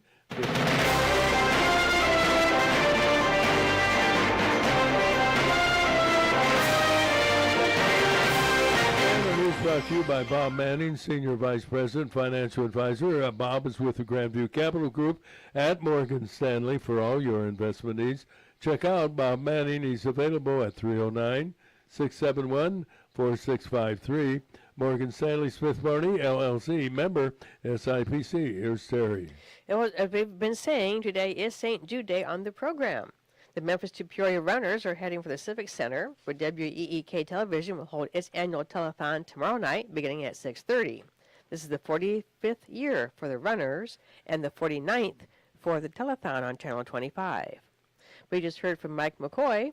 It sounds like yesterday was a little brutal, but today's looking better temperature-wise, and it sounds like they're right on schedule. WEEK station manager Tim Campbell will be joining us in the studio at 8:15. Next up, as soon as we finish with this news break, we're going to be talking with Julie Holthaus of Assumption, Illinois, where the entire town hosts the runners with food and drink and a big check. And the interesting thing about this is it's like the middle of the night. I mean, they hit Assumption about 1:30 in the morning, Mike said. So just imagine the whole town is out there getting food and drink for the runners and greeting them and cheering them on. Today is the last day for well-known Peoria Judge Steve Corey, who's stepping down away from the bench after 24 years of judicial service. Yesterday was a day of celebration for a career that had Corey presiding over trials in 5 central Illinois counties. A graduate of the University of Illinois Law School, Corey was a member of the Peoria City Council from 1993 to 1997. A 28-year-old woman has been arrested for allegedly fleecing a man out of $30,000. Delilah Walker is accused of setting up the armed robbery of a man who was carrying a bag with the cash. The victim was sitting in a car while the woman went inside an apartment in the 100 block of Braves Court. 2 men, one with a weapon, then approached the car and robbed the victim. Prosecutors said it was all arranged with the help of the woman. She's been charged with aggravated robbery, but was released with conditions by Judge David Brown because she has 9 kids. Still missing are the 2 robbers and the $30,000, which was inheritance money, say police. Morton police report a young boy was attacked by a couple of dogs near the noon hour yesterday in the 500 block of South 4th Street. 2 Good Samaritans came to the boy's rescue. One was a licensed gun owner who had to shoot one of the attacking dogs. A Tazewell County animal control officer was able to capture the other dog. The victim was taken to a local hospital for treatment. And I say, let's talk to Julie because she's on the line. Yeah, Julie's on the line. But before we do that, we want to remind everybody about the weather that we're having. We'll learn about the weather in Assumption, Illinois, coming up very shortly. Sponsor of our weather outlook, Steve Sink, certified business specialist with PHX affiliates. Steve has been a business broker for over 20 years, and he sold businesses large and small. And by the way, Steve also specializing in business valuation. You can reach Steve at 309-696-8508. There's John with weather. John, what do you have? You know what I just realized, Roger, is Steve Sink is married to my sister's, one of her best friends from high school. Really? So you know Steve quite well, don't you? Well, I just realized that he's married to Kim Brooksmiller, who was a really good friend of my sister's in high school. Mm-hmm. And but I have worked with Steve on occasion. Great guy, does a good job. Yeah, he's a neat guy. Very nice guy. I'm so happy he's one of our loyal sponsors. Good man. Mm-hmm. Today's live weather forecast calls for rain and wind with a high of around 80. It all continues tonight with a low around 68. Tomorrow, mostly cloudy and rain with continued showers, high about 75. Tomorrow night, mostly cloudy, low of 66. Sunday, sunny and pleasant, high around 80. Monday, sunny and 82. Currently, it's 72 degrees. Oh, I'll take that. I'll take that and run with it. I wonder what the weather is like in Assumption. Julie Holthaus of Assumption, Illinois, is on the line. Good morning, Julie. What's it like? Good morning, Roger. Right now, we're just cloudy and in the 70s. It's nice out now. Just hoping they're definitely talking rain, like I just heard for you guys, and we're just hoping if it comes through, it takes a little break between midnight and 2 a.m. Yeah, you'll be ready for them. You're going to have a bumper crop this year, you and John? Things are looking pretty good at the moment, so fingers crossed. Yeah, you bet.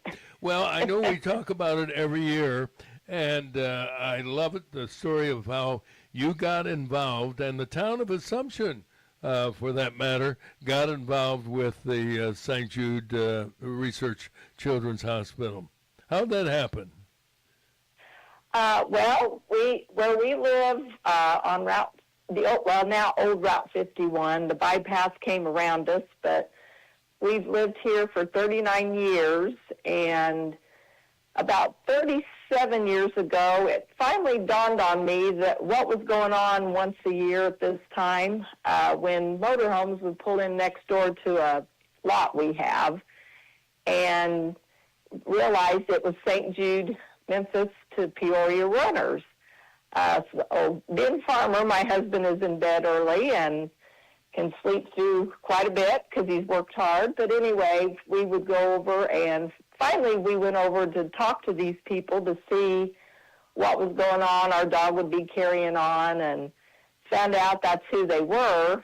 And so we would just every year make sure we'd go over and welcome them and take them a little donation the kids had worked to put together. And in 2000, so 20 years ago, our little community started Assumption Community Pride. And I went to their first meeting in April and said, I don't think anybody realizes, because it's 1 a.m, and told them about the Memphis to Peoria runners. And so we decided that, we were going to try to do a little something for them. And that's how we got started. So now it's 20 years later, and the event just keeps growing. We've convinced some people that it's great to be up that late on this night. It's something to experience. And tell everybody what the town does. I mean, you don't just sit there and thank them and shake their hands and pat them on the back. You put on a big feed for them. Yes. It started out kind of smaller and it's grown, but if you would say Assumption, Illinois to any of the runners on the blue team that come through, first thing they would mention is cinnamon rolls. Yes, and yeah. So I think maybe you've got to try one, but anyway, they're made by Carrie and Carolyn Downs in Moweaqua, and I know the runners love them, look forward to it. And then it grew. Other groups, got involved, and they wanted to they bring fruit. We have drinks. We've got a lady that makes homemade cobblers, and someone else cookies. So yes, we do that. And then it's been several years ago now, someone suggested we make a sign for each runner.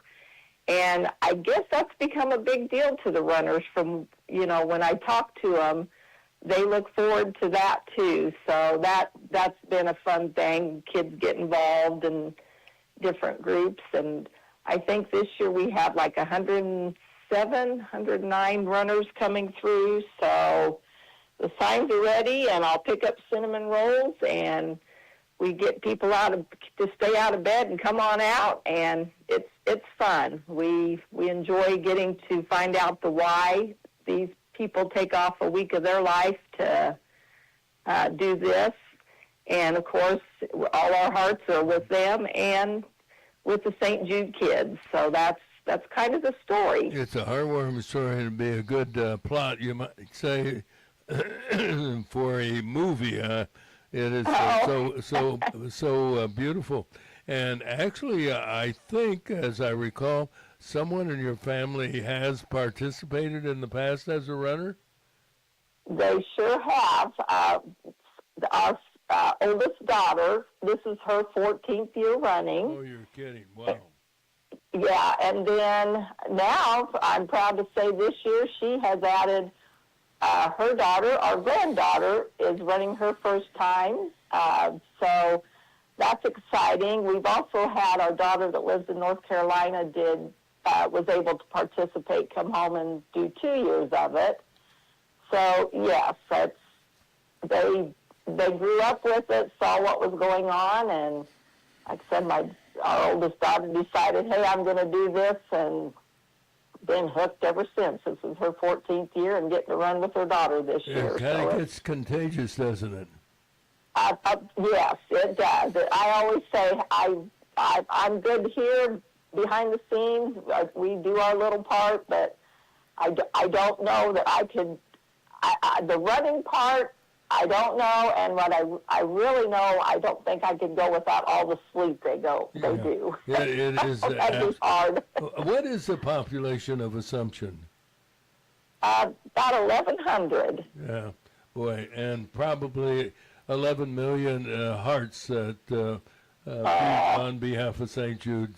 Such wonderful people who have responded so well.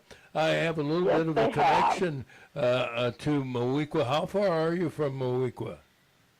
We're about 7 miles. So actually, our school district is consolidated with. So we're Central A&M, Assumption and Mowequa. So it is a beautiful little town, and I had an Aunt Ruth, who used to live in Mowequa. So I have a connection, and of course, my dad was born and raised in Sullivan, Illinois. Okay, so yeah, that's not too far away. So yes. Well, again, thank you for what you do. God bless you, and God bless the people of Assumption, Julie Holthaus. Well, we appreciate it, Roger. I said I've got lots of great help, and we sure love our St. Jude runners. So thank you so much. You bet. Have a great day. Thanks, Julie, as always. Bye. Bye-bye. Julie Holthaus and her husband, John, big farmers in Assumption, Illinois, and the runners will be there, I think, around 1 or 1:30. I was trying to figure out, and maybe you can look it up, how far is Assumption from Peoria and specifically the Civic Center? Well, it's it's between Pana and Decatur. So I would say that from Peoria, yeah, about almost 2 hours. So that's driving now. If you're running, I was going to say, see you Saturday. yeah, or maybe Sunday for that matter. That is mind-boggling to say the least. About 110 miles from us. All right, we'll be right back. Don't go away. The Illinois Emergency Management Agency presents actress Marion Ross as Marion. You sure you're ready? I'm ready. Because it's not hard to be ready. That's why I'm ready. Really, really ready? Yes, Marion. My company has a business emergency plan in place in case of a disaster. Good. You're one of the biggest companies in town. A lot of small businesses depend on you. Well, we have a plan and emergency supplies. Water? Check. Food? Check. Flashlights and battery-operated radio? Check and check. This business of mine could not be more ready. Excellent, dear. We are ready. And your vendors and suppliers also have emergency plans in place?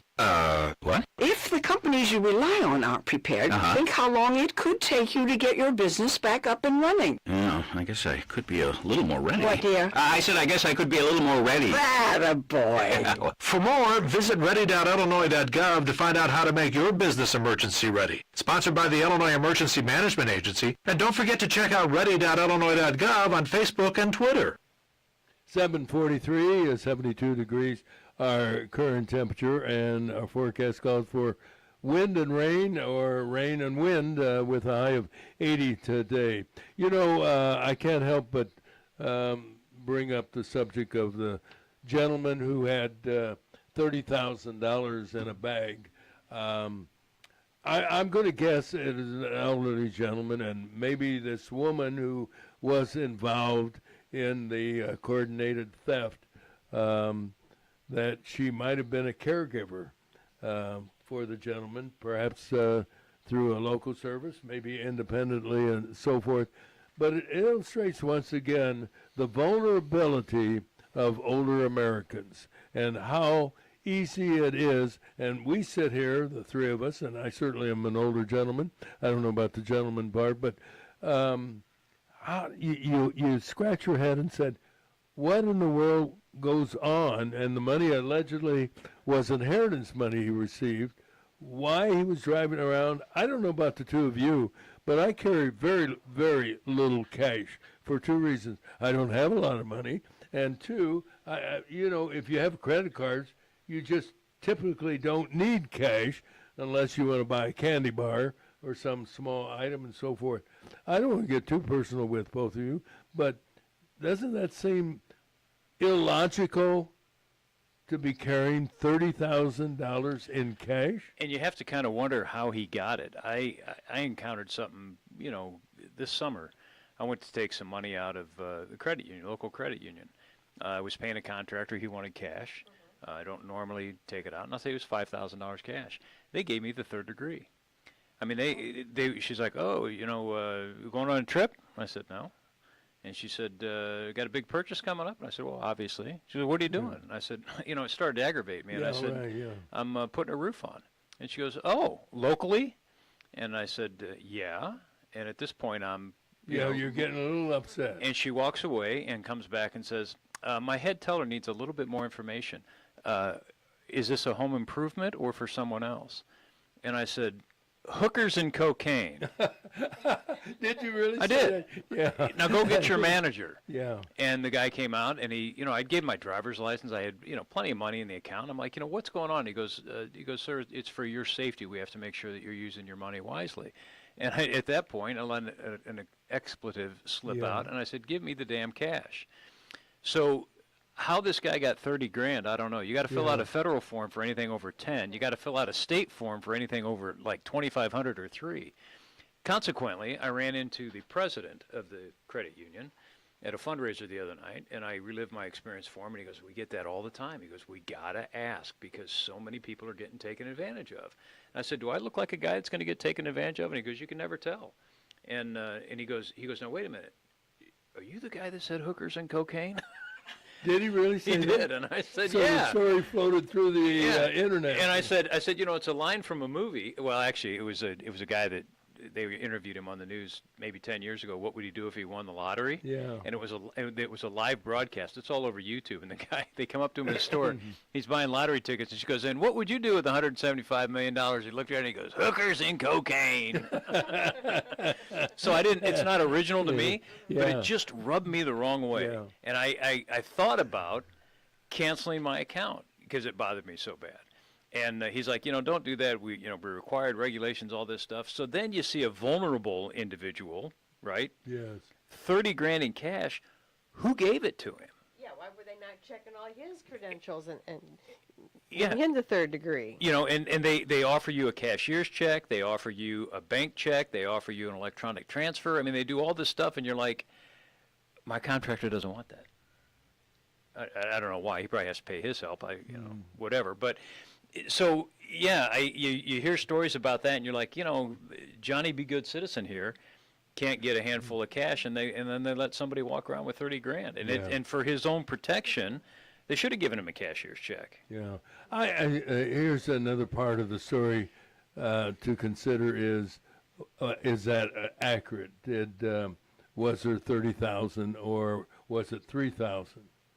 And even at 3,000 a lot, we are assuming the victim is also telling the truth. Yeah, because there could be, it was insurance here. I'm going to get reimbursed for 30 grand. It's hard to picture a guy sitting, and I'll be blunt, on that part of the city of Peoria with $300, let alone $30,000. And that's a lot of money. I mean, if you think about it, even in hundreds, right? $30,000. So there's 10 to 1,000, right? So you get 300 $100 bills. That's a big bag. It is. I mean, that's a stash of cash. That's more than a pickle in your pocket. Yeah. Sometimes when we have stories of this nature and this size, I think it would be helpful, and this is a suggestion of the police chief, if Brad happens to be listening, hold a news conference. So I don't know if some of the local news media would be up to date on what to ask and so forth, but hold a news conference and say, we're sorry to report that we have a victim of a robbery of $30,000. And if I were there, first thing I said, how do you know it was actually 30,000, and what bank issued or credit union issued that? What denominations was it? And I think it would have been helpful if the police department had given a description, because I'm sure either through questioning of the woman, but certainly of the victim, what do these guys look like? Were they young? Were they older? What were they wearing? Did you see them get into a car? What did the car look like? So citizens could be alert if somebody is walking around in a neighborhood flashing $100 bills or suddenly large amount of cash, wouldn't that help police apprehend the bad guys? Well, she worked with them. She knows who they are.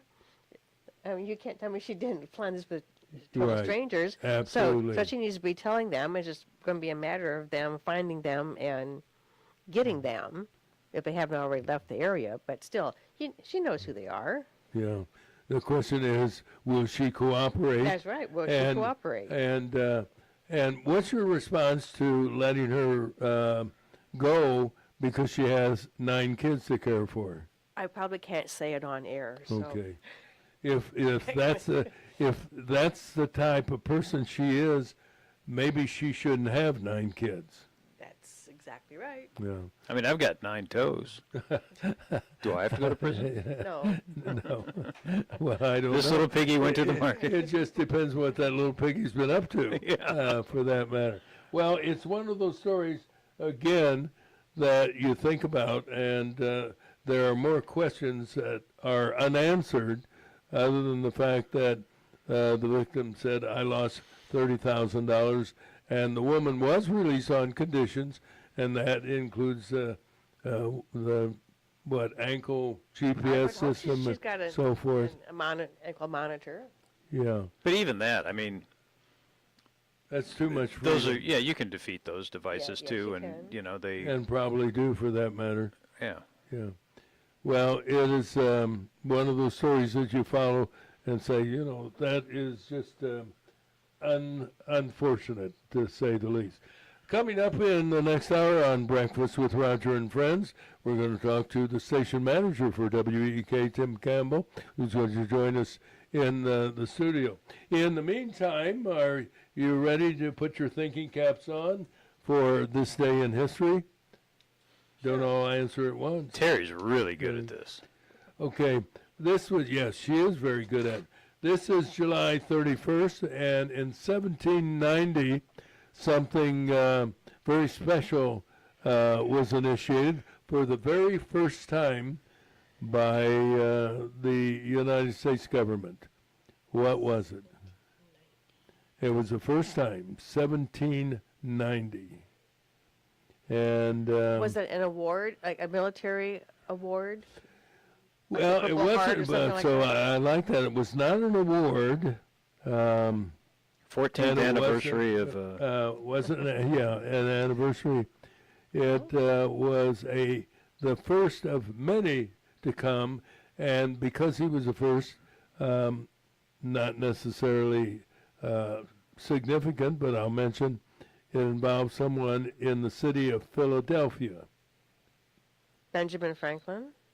No, and let's see, the last name was the same name, I think, of a Nash dealer in Peoria, or might have been Peoria Heights. That won't help you. A Nash dealer? A Nash, as in the automobile, the Nash. Nash Rambler. Oh. I think. I think that's before Well, our you really time. got it. That was before your, and believe it or not, before my time. It had to do with many people over the years that received this not award, but designation, I guess. Sons of the American Revolution? It had to do with something that, an application you make to the government. Sons of the American Revolution? No. Daughters of the No. American Revolution? No. Dar? No. Application to the government. Really has nothing to do with the revolution. A long time ago, Roger. A long time ago, exactly right. Patent. Was it a patent? You're exactly right. How in the world did you come up with that? The first one, the first U.S. patent, and you'll never guess in a million years what it was for. Typeset. No. Safety That's pin. a good one. What? The safety pin. No. Bigger than a bread box? It is. It has. I'm trying to feel like I don't even know what they. Oh, okay. It was something dealing with fertilizers. Application of fertilizers? Making of what? Potash? What? Potash? That is correct. It was for improvement. It was a patent for an improvement in the making of potash and pearl ash. What's that? That's from They take pearls and grind them up? from the clamshell, yeah. By a new apparatus Or oyster shell. apparatus and process for fertilizer. And who signed a bill that began the development of the American patent system? Alexander Hamilton? No. Ben What- Franklin. No. Was it one of our founding fathers, though? Yes. Thomas Jefferson? No. George Washington? George Washington. He signed a bill that began development of the American patent system, which would give rights to inventors for their creations. Those who signed it were not only President Washington, but the Attorney General. Do you know who happened to be the Attorney General under George Washington? John Adams? No. Then no. Edmund Randolph. I didn't think you would get that. Sure. But who was Secretary of State? I know you'll get that. Ben Franklin. No. Thomas Jefferson. Thomas Jefferson is correct. And all signed the first patent. What do you consider, and this is out in left field or right field, maybe center field, one of the most important patents that was given? The high drive tractor for Caterpillar. By the way, you know, I've wondered that, where are the proving grounds for Caterpillar? So in Peoria, they're just across the river over in East Peoria up on the bluff. Just outside of Washington, on top of the hill as you go up towards... Toward ICC? No. No, the other one. Yeah. You go up towards Germantown Hills. Not ICC, Germantown Hills. Would it be on the right side? Yeah. I was wondering. But there's one also in, aren't there two proving grounds? So they're demonstration areas. So the demonstration area is in Edwards. The Peoria Proving Ground is in East Peoria. There's a proving ground and mining demonstration area in Tanaja Hills in Arizona. Mm-hmm. And then there's a demonstration area in Malaga, Spain for Asia Pacific. Oh, really? Yeah. You see what's happening in Spain? All these young men, boys, children from Morocco that have invaded the country of Spain. 70,000 immigrants came across the border. It's unbelievable, as a matter of fact. Come on in. I appreciate it. It is just amazing what, pull up a chair and sit on the floor. How you going? How are you, Tim? Good morning. We're going to talk to Tim Campbell coming up from WEK's station manager. In the meantime, we're going to break for news, weather, and sports. You're having breakfast with Roger and Friends on WAZU, FM 90.7 in Peoria, Illinois. Also on YouTube. Glad to see everybody watching on YouTube. Special good morning to my sister Carol in Indio, California, and some folks in Champaign have let us know they're watching this morning as well. We're having a ball. Today is, at least on our program, St. Jude Day, and we just finished talking with Julie Holthaus of Assumption, Illinois, as they get ready for the runners. I believe they said the blue team, did they not? I think she said arriving. And Mike McCoy, we've chatted with him as well. And we're going to talk to Tim Campbell. This is their 49th year of holding the St. Jude Telethon, so stay tuned for that. More and much other conversation coming up on WAZU FM 90.7, Peoria, Illinois.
everybody. It is Friday, the 31st of July, and we begin this portion of our program with a check of the weather. Today's live weather forecast brought to you by our good friends at Advanced Medical Transport, the premier provider of emergency and scheduled ambulance service in central, western, and eastern Illinois. You know, there are more than 500 AMT employees, men and women, dedicated to offering and providing the best in health care. Saving lives is what they do, and they do a great job. We do a good job of giving you the weather. John Disharoon, what do we have?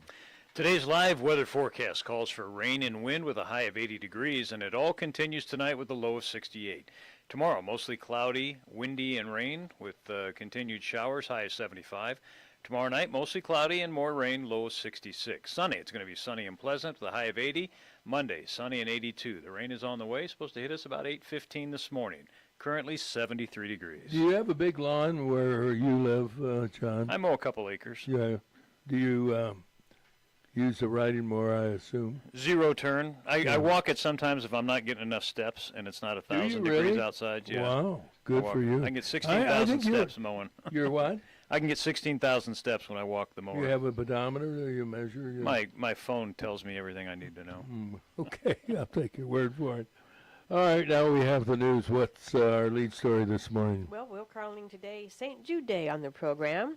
The Memphis to Peoria runners are heading for the Civic Center, where WEEK Television will hold its annual telethon tomorrow night, beginning at 6:30. It's the 45th year for the runners and the 49th for the telethon on Channel 25. We've heard from Mike McCoy, who's with the Memphis runners earlier. I think he said they were around Decoy. And we now have WEEK station manager Tim Cambell in the studio. He'll talk a little bit. And we also spoke with Julie Holthaus in Assumption, Illinois. And that just knocks me out. Entire town. She said a town of about 1,100. Is that a town? You know, they have population parameters for whether you're a village, a town, or a city, right? And I wonder what would be 1,100. Would that be a village? I don't know. I don't follow that You know, anymore. it takes a village to have an event.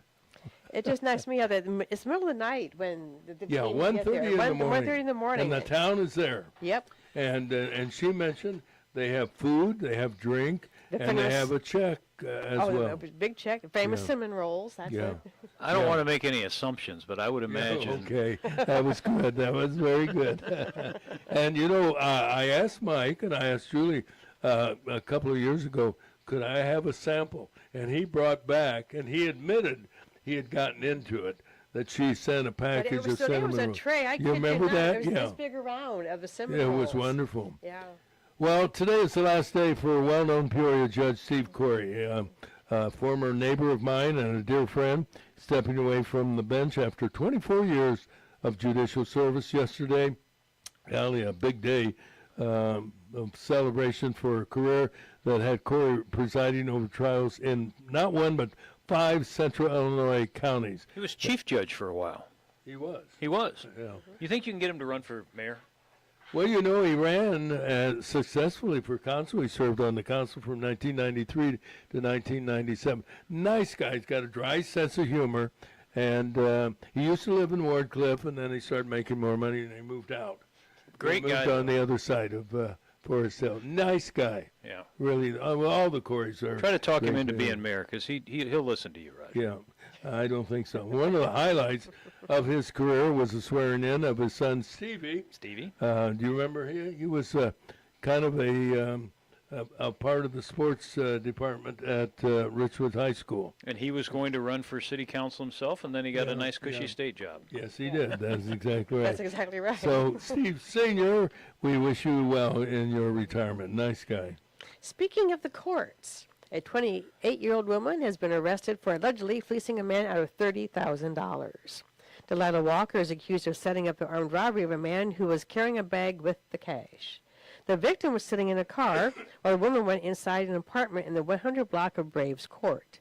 2 men, one with a weapon, then approached the car and robbed the victim. Prosecutors said it was all arranged with the help of the woman. She's been charged with aggravated robbery, but was released with conditions by Judge David Brown because she has 9 kids. Still missing are the 2 robbers and the $30,000, which was an inheritance money, say police. We talked about it. Still a head-scratcher. Morton police report a young boy was attacked by a couple of dogs near the noon hour yesterday in the 500 block of South 4th Street. 2 Samaritans came to the boy's rescue. One was a licensed gun owner. He had to shoot one of the attacking dogs. A Tazewell County animal control officer was able to capture the other dog. The victim taken to a local hospital for treatment. We're not sure how he's doing. Fayette County prosecutors have released more information about the shooting death in Bradley Park of 17-year-old Jarvis Allison. 18-year-old Marcus Triplett Jr. has been charged with aggravated discharge of a firearm and unlawful possession of a handgun under the age of 21. Prosecutors say the shooting was between 2 rival Peoria gangs, the Snakes and the Jump Out Boys. Judge David Brown ruled Triplett must stay behind bars until his trial. In another case involving a deadly shooting, 23-year-old Javier McGee was sentenced to 50 years in prison for killing Treshawn Morris. It happened March 24th of the year 2024 at the Lexington Hills apartment complex. At the sentencing, McGee apologized to the victim's family, saying he was only trying to protect his family. The Peoria School Board will hold a 6 p.m. meeting tonight on Wisconsin Avenue. The unusual meeting comes after what some people are saying was a very contentious gathering Monday night. Interestingly, the agenda has only one subject, a program for students with behavioral issues, costing an estimated $624,000. In national news, Colin Gray, the father of the youth who was found guilty of killing 2 students and 2 teachers in a Georgia high school, was sentenced to 15 years in prison. He was charged with providing his 14-year-old son with an assault weapon, even though he knew that the teen was having mental health issues. Judge Nicholas Prim said the 55-year-old father failed as a parent. No kidding. A jury convicted him on 27 counts, including second-degree murder. That's a sad story in all aspects of what happened at Appalachia High School in Georgia. We have more news from our news partners, WCBU. From the WCBU newsroom, I'm Ben Howell. Plans to create a Peoria Tourism Improvement District are moving forward after the City Council approved a resolution of intent. The district would impose a 1.5% tax on short-term hotel room rentals. The proceeds would be used to support marketing and other programs aimed at increasing tourism. Judy D'Alfonso is the president of Discover Peoria, the regional convention and visitors bureau. By Discover Peoria being able to work alongside our hotel owners as to what they want to do with the money they're investing in together, we can go execute that plan to drive more overnight stays. Discover Peoria, not the city, would maintain the tax revenue and use it at the hotel owner's discretion. The Tazewell County Board is trying to come up with a name for the most expensive building in county history, but the effort has been unsuccessful so far. The $44 million Tazewell County Justice Center Annex is under construction in downtown Pekin. The facility adjacent to the existing Justice Center is expected to open in July of next year. 4 options for a permanent name were presented to the county board this week. 3 of them have Tazewell County in the name, while the other has Abraham Lincoln. The board decided to table the naming decision until its August meeting. Governor J.B. Pritzker has signed into law a statewide cell phone ban in Illinois public schools. Students are not allowed to use phones or other electronic messaging devices during school hours. Pritzker says he's heard from many parents and teachers who want more focused classrooms. Students are distracted. Teachers sometimes have trouble getting students' attention. Principals are experiencing disruption that smartphones create throughout the school day. Peoria public school classrooms have been phone-free for 2 years. And a Peoria man originally found guilty of first-degree murder will instead serve 10 years in prison for involuntary manslaughter after the judge in his bench trial changed his verdict. Circuit Judge Stephen Coury presided over David Stone's sentencing hearing. Stone originally faced a term of up to 75 years before Coury reversed the decision over objections from prosecutors. Stone was convicted in connection with the January 2024 killing of Arlen Castellone at an East Bluff residence. I'm Ben Howell. All right, Ben, WCBU, thank you kindly. Let's turn to sports. John Disharoon has the Major League scores, and of course, go Cubs. They took, 3 out of 4? If you're a Cub fan, you're happy. If you're a Cardinal fan, you're... What are you, by the way? I never did ask you that question. You know, I'm not really into baseball. I watch the Pirates because my cousin runs the team. I used to take the kids to a Cubs game every year, but, you know, all my in-laws are Cardinals fans. So you just kind of sit back and... family gatherings. Yeah, you know, they just, but baseball to me it was fun when my brother played, but other than that, I just read the scores. Okay. All right, here he is reading the scores. Alex Bregman drove in the go-ahead run in the 10th inning double, and the Chicago Cubs went on to a 4-2 win over the Cardinals yesterday. Bregman went 9 for 18 as the Cubs took 3 of the 4-game series with 6 doubles, a home run, and 3 RBI. Bregman scored the final run on a double by Ian Happ off Luis Gastelum. And Jacob Webb pitched 1 1/3 innings of relief for the win, and Aaron Saval finished to get his first save of the season. Nico Horner had 3 of Chicago's 11 hits. Chicago improved to 9-6 in extra inning games this season, while St. Louis fell to 8-5. On the south side, Tristan Peters drew a bases-loaded walk in the 11th inning to force in an automatic runner. Hell of a way to lose a ball game when you walk in the run. You know, as you know, my brother played with the Yankees and pitched in the World Series. World Series, and I asked him one time. You know, I've seen pitchers that can't throw strikes, particularly the Cubs in the bullpen. I said, why can't guys? He says, Raj, it's when you lose it, you lose it. And the harder you try, the worse you are. Yeah. And that's essentially what he says. Sometimes you just can't throw it where you want to throw it. So was his explanation for the question you asked. That's a terrible way to lose a ball game. And back when your brother played, they played full games. They didn't throw 4 pitches and then get replaced and throw 6 pitches. So you're right. Different baseball. The Sox loaded the bases with an intentional walk in Sam Onatici's infield single. Fernando Cruz struck out Colson Montgomery after falling behind 3-0 in the count, but then he walked Peters in on 4 pitches. Isn't that something? The Yankees, yeah, I know. And this is a manager playing the game, right? We want to load the bases and try to get him to hit an infield hit. And so he comes in and walks. And he walks. I mean, anything for $14 million. Talking about pressure. The Yankees, who blew an early lead on Wednesday and lost 6-5 in 12 innings, fell 3.5 games behind Tampa Bay in the American League East. So they could have been a game behind, and now they're 3.5. Yeah. Ronald Acuña Jr. and Mike Yastrzemski homered, and the Atlanta Braves overcame a 3-run deficit to beat the Washington Nationals 5-4. Ozzie Alba's 2-run single in the 6th inning broke a 3-3 tie for the Braves, who managed just 4 hits. 8 of Atlanta's last 9 games have been decided by 1 run. Victor Medeiros picked up the first win of his 4-year career, giving up a run in an inning of work, and Dylan Lee worked a perfect 8th, and Raisel Iglesias earned a save for the second straight night, giving him 23 on the season. Dalen hit 2 of the 3 solo home runs for the Nationals off Braves starter Grant Holmes, and Lyle has 13 for the season. The third was by Luis Garcia, Jr., who also had a run-scoring triple and was 3 for 5. The Nationals have hit 48 homers in July.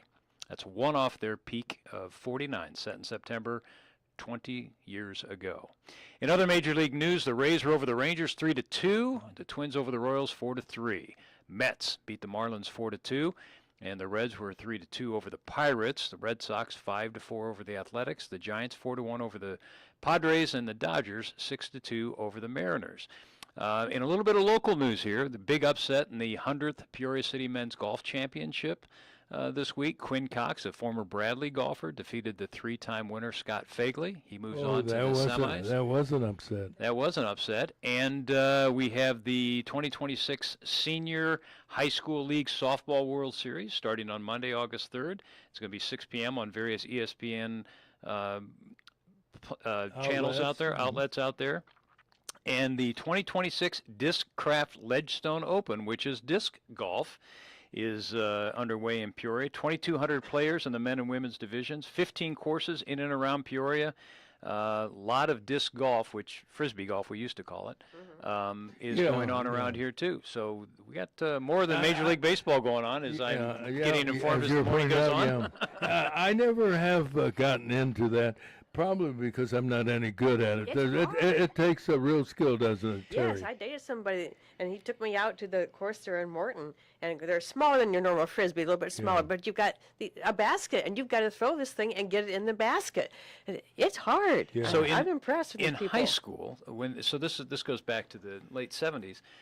We played a couple times, but it was just a regular Frisbee, and we were messing around. Yeah. Well, now they've got these chain link baskets, greens, Yeah. and they're different weighted Frisbees. There's a driver and a 9-iron and a 7. And I'm like, when the hell did this happen? Yeah. I used to throw a Frisbee, and they're like, oh, no, you can get this whole starter set for $600, and you can get lessons. And I was like, well, this is not the Frisbee. I mean, it's disc golf now. It's not Frisbee golf, but it's like a whole golf game for people who can't hit a little white ball. And, and like soccer and some other sports like tiddlywinks, it has grown in popularity. Let's include Tim Campbell into the conversation. Tim is station manager at WEEK, and it is St. Jude Day, and we asked him to come in and join in the celebration because this is the 49th year for the telethon, is it not, Tim? This is the 49th year. I was not there in the beginning? For the first year. Yeah, because you're only 32, 33 years. He was there for the second year. I was there. No, I actually wasn't in town at the time. I think there's only, I'm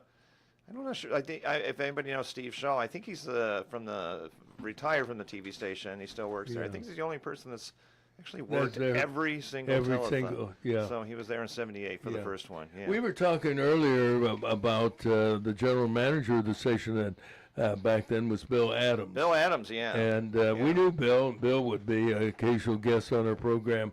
We started this program in November of 2002 as Breakfast with Royce and Roger. Royce, my dear friend and a national comedian. And Bill would come in once a week.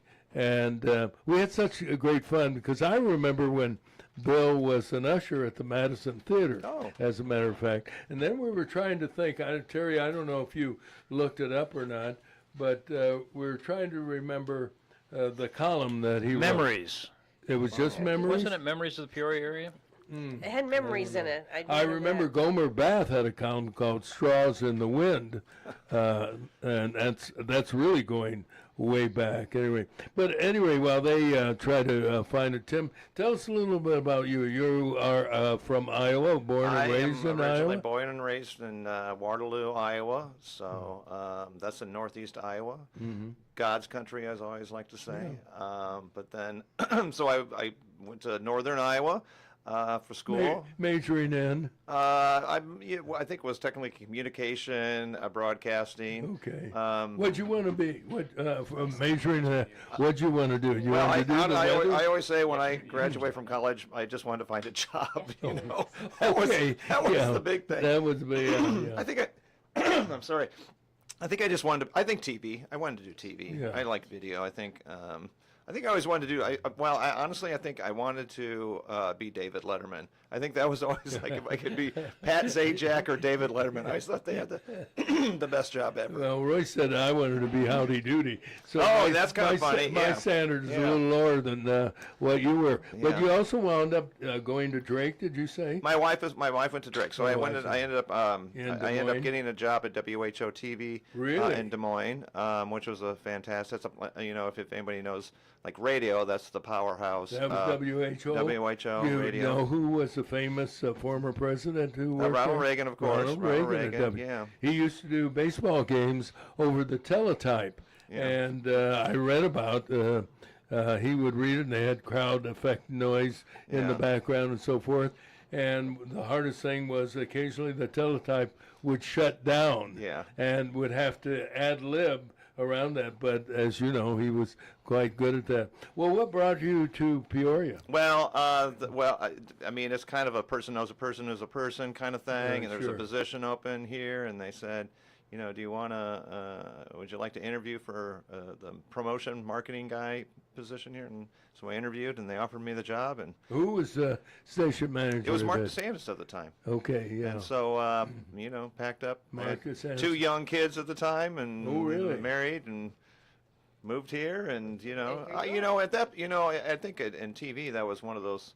That was the time, and it's still that way where you'd move and you do 3 or 4 years somewhere, and then you would and then jump to another place, That is particularly true in broadcasting. Yeah, and so and I think, I don't remember how long it was, and then there was in the company, there was a job in Buffalo, New York, and I went to Buffalo, New York, and kind of did the interview and came back, and I'm like, we went to we were going to Holy Family, and we were just starting to get to know, just down the street, getting to know people and everything like that, and, we kind of gave up kind of a little bit of the roots we had back in Iowa, and I'm like, let's just stay here for a while and see what happens. And so, and the rest is 1 history. year, the rest is history. Yeah. So. Tell us about the allegiance and the loyalty that started 49 years ago. And of course, you weren't here when it started, but it has grown and it's been consistent and they've been loyal to St. Jude. Tell us in many ways, the sacrifices 25 makes in order to hold your telethon during prime time as an NBC affiliate. That's a challenge, is it not? Well, the story is kind of, I don't know, I've kind of learned more and more of the history of the hospital. I know the history of the ALSAC and the Lebanese community and Jim Malouf and the other people that were here. I know the hospital was built in 1962 in Memphis. I know the affiliate was built or started here in, I think it was the 72. I know the story of. Well, you're good on your facts. I know that there was the big buttons that people would wear to do the march for the teen march. I know that, so I know quite a bit. I guess you do. But I don't know what the fundraising was. I did an interview with Mike McCoy because of that thing. There was golf out, and in the 70s there was all these golf outings. Yeah, and the golf outing in Mount Holly. Yeah. And Hyle Stout, a well-known athlete, played basketball for Peoria High and later quarterback at the University of Illinois. He and his wife had a tennis tournament on behalf of St. Jude at Mount Holly. So there was all these. It sounds like there was all these kind of grassroots. And the story I go is that Jim Malouf, which I think if we all knew Jim Malouf, he was very passionate about everything and very convincing from time to time. I think he just went to Bill Adams and said, "Would you do a telethon?" And I'm sure that. He was Danny Thomas is going to take you to dinner. Yeah. You can't say no. Yeah, he's very convincing, and Bill Adams said yes, and the rest is kind of history. But I think I always think the telethon is not necessarily the TV station's telethon. It's really kind of it's a celebration, and I'm sure in 1978 it really was a celebration of all the fundraising that goes on throughout the year. So giving up commercial time or whatever on a Saturday night, working out that with NBC is probably not the biggest sacrifice. If it was a Thursday night back in 1978, I'm not sure what the programming was. Must-see TV. Yeah, must-see TV, and that's probably was some top dollar commercial time we didn't want to give up. But a Saturday night probably wasn't as big. Well, probably actually back then it probably was. Yeah, but you got a big investment. Yes, it was a big investment. It was a big investment to do it, but it was just the right thing to do, right? I think it was just the right thing to do, and I think probably Bill recognized that this is an opportunity, and I'm sure that Jim didn't give him an option to say no when it came right down to it. But and the one thing I don't think people realize is that the telethon. The TV station, I should sit here and go, the TV station is wonderful, and we do a fine job, and aren't we great? But that telethon is really run by volunteers. It really is. What the TV station does, a lot of stuff behind the scenes. But I think it would not be fair to say the telethon is really organized by volunteers. It's actually produced by a former employee of the TV station who works at Bradley, who during the summer gives up a lot of his time to actually put together the log and time it all out and all those kind of things. And the employees that work there, so we have employees that volunteer their time to work that night. We have former employees that just come back to work that time. A lot of the people that work behind the scenes are just volunteers that maybe never worked in TV that do that. So it's we were talking about the village. It takes a village. It certainly takes a village and much more to put that telethon together. So, what we kind of do, I think, mostly is help with some videos. We help get the word out. For it. You help prepare, we really you help get the promote word it, out and so forth. And support the cause throughout the year. But you do a lot of work ahead of time. Like you say, you do some video stories of children and the parents and family members and so forth. So there's a lot of work. I'm told that as soon as you finish one telethon, in many ways you get started on planning the next one. Yeah, I think we do. I think, and you know what? I think, especially this one, because we have a very big one coming up next year. It'll be the 50th. Yeah. So how do you tell that story? I mean, I think that's the thing. I think, speaking of telling the story, this was an interesting year. Because we had the 45 years. This was the 45th year of the runs, right? By the way, I won't. So the first telethon, I don't think people know this if you haven't been around for 49 years. The first telethon was actually at the TV station. And I don't think people realize that because I think we're so used to watching it for the past 20, 30 years being at the Civic Center. So the first telethons were actually at the TV station. Because you didn't have mobile equipment. Well, we didn't have all that, right, kind of thing. And this is actually funny. I'm going to when I see Mike on Saturday, Mike McCoy, I'm going to ask this. So, and the run, the first run from Memphis went to the TV station, right? That's where they ended up, which is East Peoria. So You can't get there. So should it be called the Memphis to East Peoria run? They had to run up that hill. Yeah, We're almost there. So I'm going to ask him. You misnamed the run. It's really technically the first one's Memphis to East Peoria run. East Peoria at one time. Yeah. I remember one year because I participated in the telethon that it was held in the Shrine Mosque. On Perry Avenue. Yeah. And the thing that I do want to point out, you're right, it's all volunteers, but a lot of your people have to man the cameras. A technical aspect of it and so forth. So it truly is a community event. Oh yeah, 100%. I mean, it's a blessing that we have the opportunity to do it. So often that we don't. I remember the first year I started at WEK 99, and I couldn't go the first year because I had to go back to Iowa for a wedding. And my boss has said, it's a huge event, this kind of thing. And, I didn't know, right? And so I missed the first year. But when I went back, I'm like, oh my gosh, this is really huge. And, it's really hard to explain. I do the run now, and it's really hard to explain to people outside of the area because they hear we do a telethon.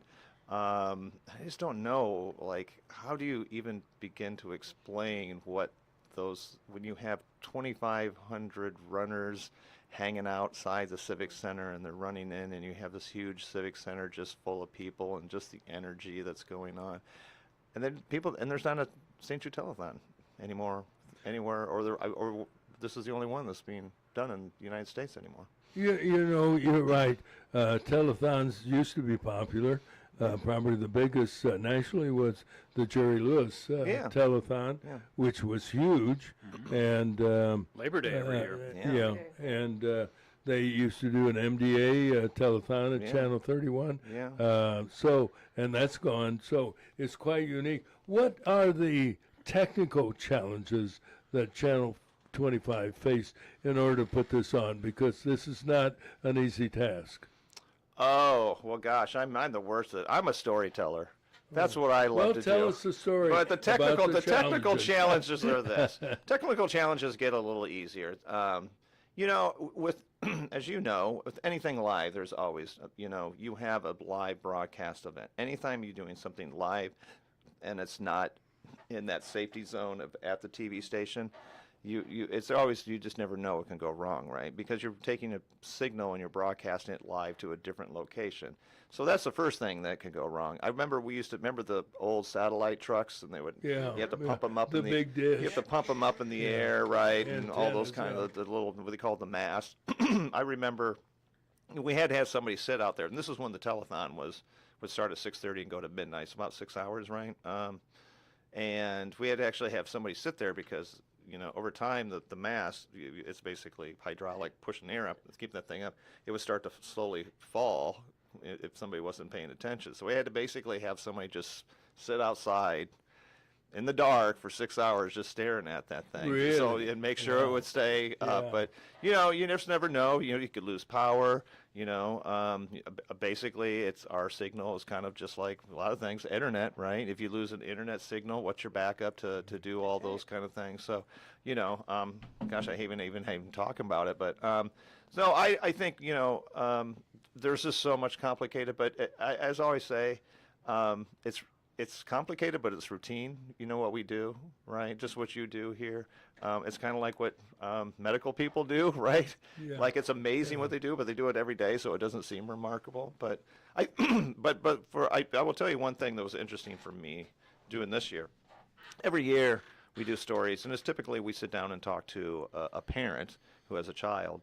And we, it's the sad stories and pulls at your heartstrings and those kind of things. It was really interesting this year because we wanted to talk to St. Jude, Memphis to Peoria runners who were former patients. And this is the first time I got to talk to adults who are patients to find out what their perspective was like, years later and what that was like. They just had just a different perspective. And I think they were a little more open about the experience than they may have been if they were younger, kind of thing. Yeah. And what it's been like for them and how it's affected them. So everybody's in a unique. Yeah, and the stories that you run, the stories that you do, affect you emotionally. Yeah. I'm sure because I went through that because I was at Methodist when it was started the clinic opened in January of 1972, thanks to Dr. Robert Hart. Yeah. Tell us about working with Jim Maloof. Well, I mean, how do you explain working with Jim Maloof? Jim, you know what? Jim, I guess if there would be one word for my memories of Jim Maloof, it's just passion. I mean, relentless passion. Yeah. I mean, sometimes I would say, and I'm sure this is true with somebody. I think I was talking with. I asked Michael Maloof about this too. Sometimes it would be like you'd be used to hold this golf event, and it was supposed to be entertaining clients, and Jim would just take over the mic. Right? You know what I mean? Yeah. And then you're like, okay, all right, you're not supposed to be taking the mic right now, right? But it was relentless passion, sometimes over the top, but you know what? I respected that, and you had to do that to do that. Now, I will just tell you something. I don't know how much time we left, but you're okay. Okay, all right. I was at the hospital just this week because I got to go down with the runners. With the group. Yeah, with the group. You're talking about it down in Memphis. Down in Memphis, yeah. So it was remarkable. I was there 8 years ago, and it was a much smaller campus at that time. But when I went this time, they hugely expanded. What they're doing in Memphis, and this is just my opinion, I'm taking off all official hats this is just Tim's experience. Those people are focused so much and investing so much on research, and they are trying to find cures for the incurable. I think that we sometimes think of, and I think that's still part of their mission, obviously, is just treating kids with routine cancer, but they're still doing that, but they're really trying to focus on that 10 to 20% that they still need to find those cures for. And not just cures, but finding cures that don't necessarily have lasting effects on how they have to treat that kind of thing. So, if people are thinking that they have the, $10 or $20 or whatever, if you want to make that investment because it might help kids here, but if you have family like I do that are in, Tennessee, in Colorado, in Florida, and that, you're making an investment to help families everywhere. Yeah. So that's the reason why we're doing this, to make sure that every kid throughout the country, actually throughout the world, because they really want to make sure that kids, no matter where you're born, don't have to deal with this kind of thing. I love your T-shirt because that illustrates the passion you have. Oh my God! Kicking in the nose. Yeah. That's clever. This is I love this. If you're not familiar, I will talk all day about St. Jude. So there's this event. It's a lemonade stand. It's in the Knolls here in Peoria, right? And there is nothing sweeter than young kids who want to help other kids and have a passion for that. And it's wonderful to see that passion is going to continue, to go on. And Tim Campbell, this is one of the supporters. He's a runner. He's our weather guy. Yeah, we know each other. We have history. And Kyle usually really? has on a big hat on. Usually it's a leprechaun hat, or it's a Lincoln the beard. Abraham Lincoln hat. Oh yes, the Lincoln How hat. do you know each other? So Tim actually came to WEK. Was it? I was 99, it Yeah, was 99 because I was in yeah. weather graphics. Yeah. So I worked there in high school. Yeah. And he came from Cedar Rapids, I think it was. Waterloo, Cedar Rapids area. Yeah, okay, Waterloo, Cedar Rapids area. Good memory. Yeah. No, I can't forget the guy because everything I'm involved in, I run into him. Yeah. And I'm like, how are you involved in this? He's like, well, Yeah. I've been doing it for years. And he runs a great non-for-profit called the Maggie Bertram Foundation. And it's in its 20th year, right?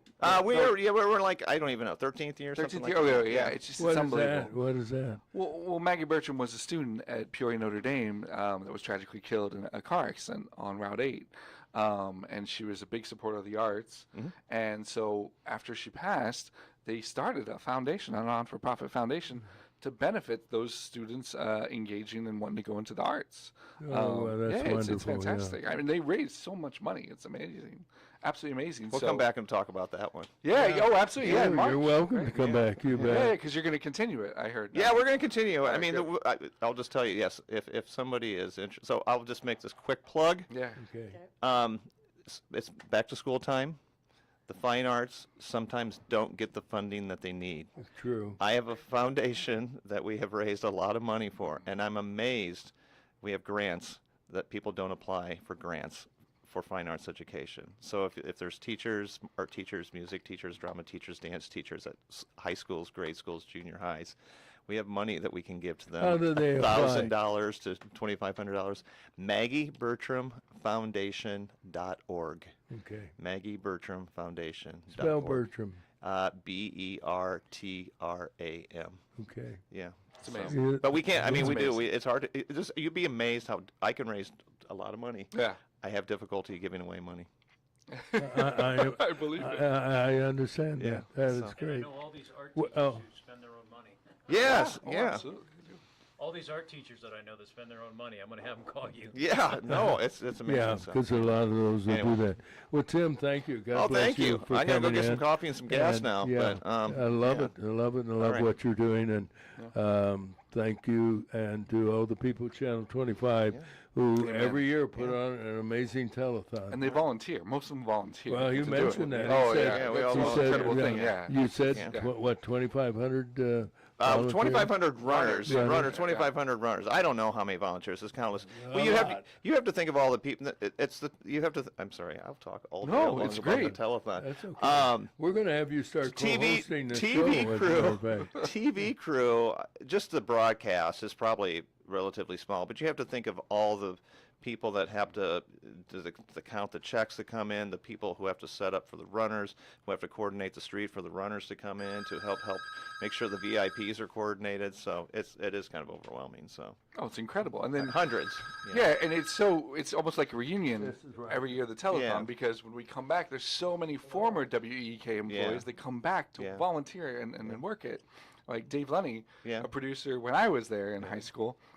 I mean, he comes back and he helps produce Yeah. the telethon. It's unbelievable because you can.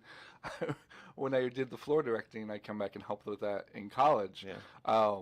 In Northern, I would come back and I could hear Dave Lenny, in the ear, and he says some of the funniest things. Yeah. Thank God it's not on air. Yeah, exactly. But yeah, Yeah. because there's no filter to Yeah. him. But it's unbelievable. Like I remember so many times him over the headset as we're getting ready to cue McCoy or whoever. He's like, "Where the heck is Jim going? What is he doing here? Jim, you're not in the shot. Get out of the shot." Well, Jim would wander. Yeah, and you know Exactly. what? The other things, because you were in the Bradley, we have a lot of Bradley Yes. broadcast communication students who volunteer their time to come and do it. So it is truly a community event that we should be Yeah, extremely proud of. Yeah. So anyway, And that's what makes Peoria and Central Illinois so unique. They do such a good job, not just for St. Jude, for Yeah. your foundation, Yes. and other the Children's Hospital. There's so many great organizations that are supported by the generous billfolds and purses Yes. of the people of Central Illinois.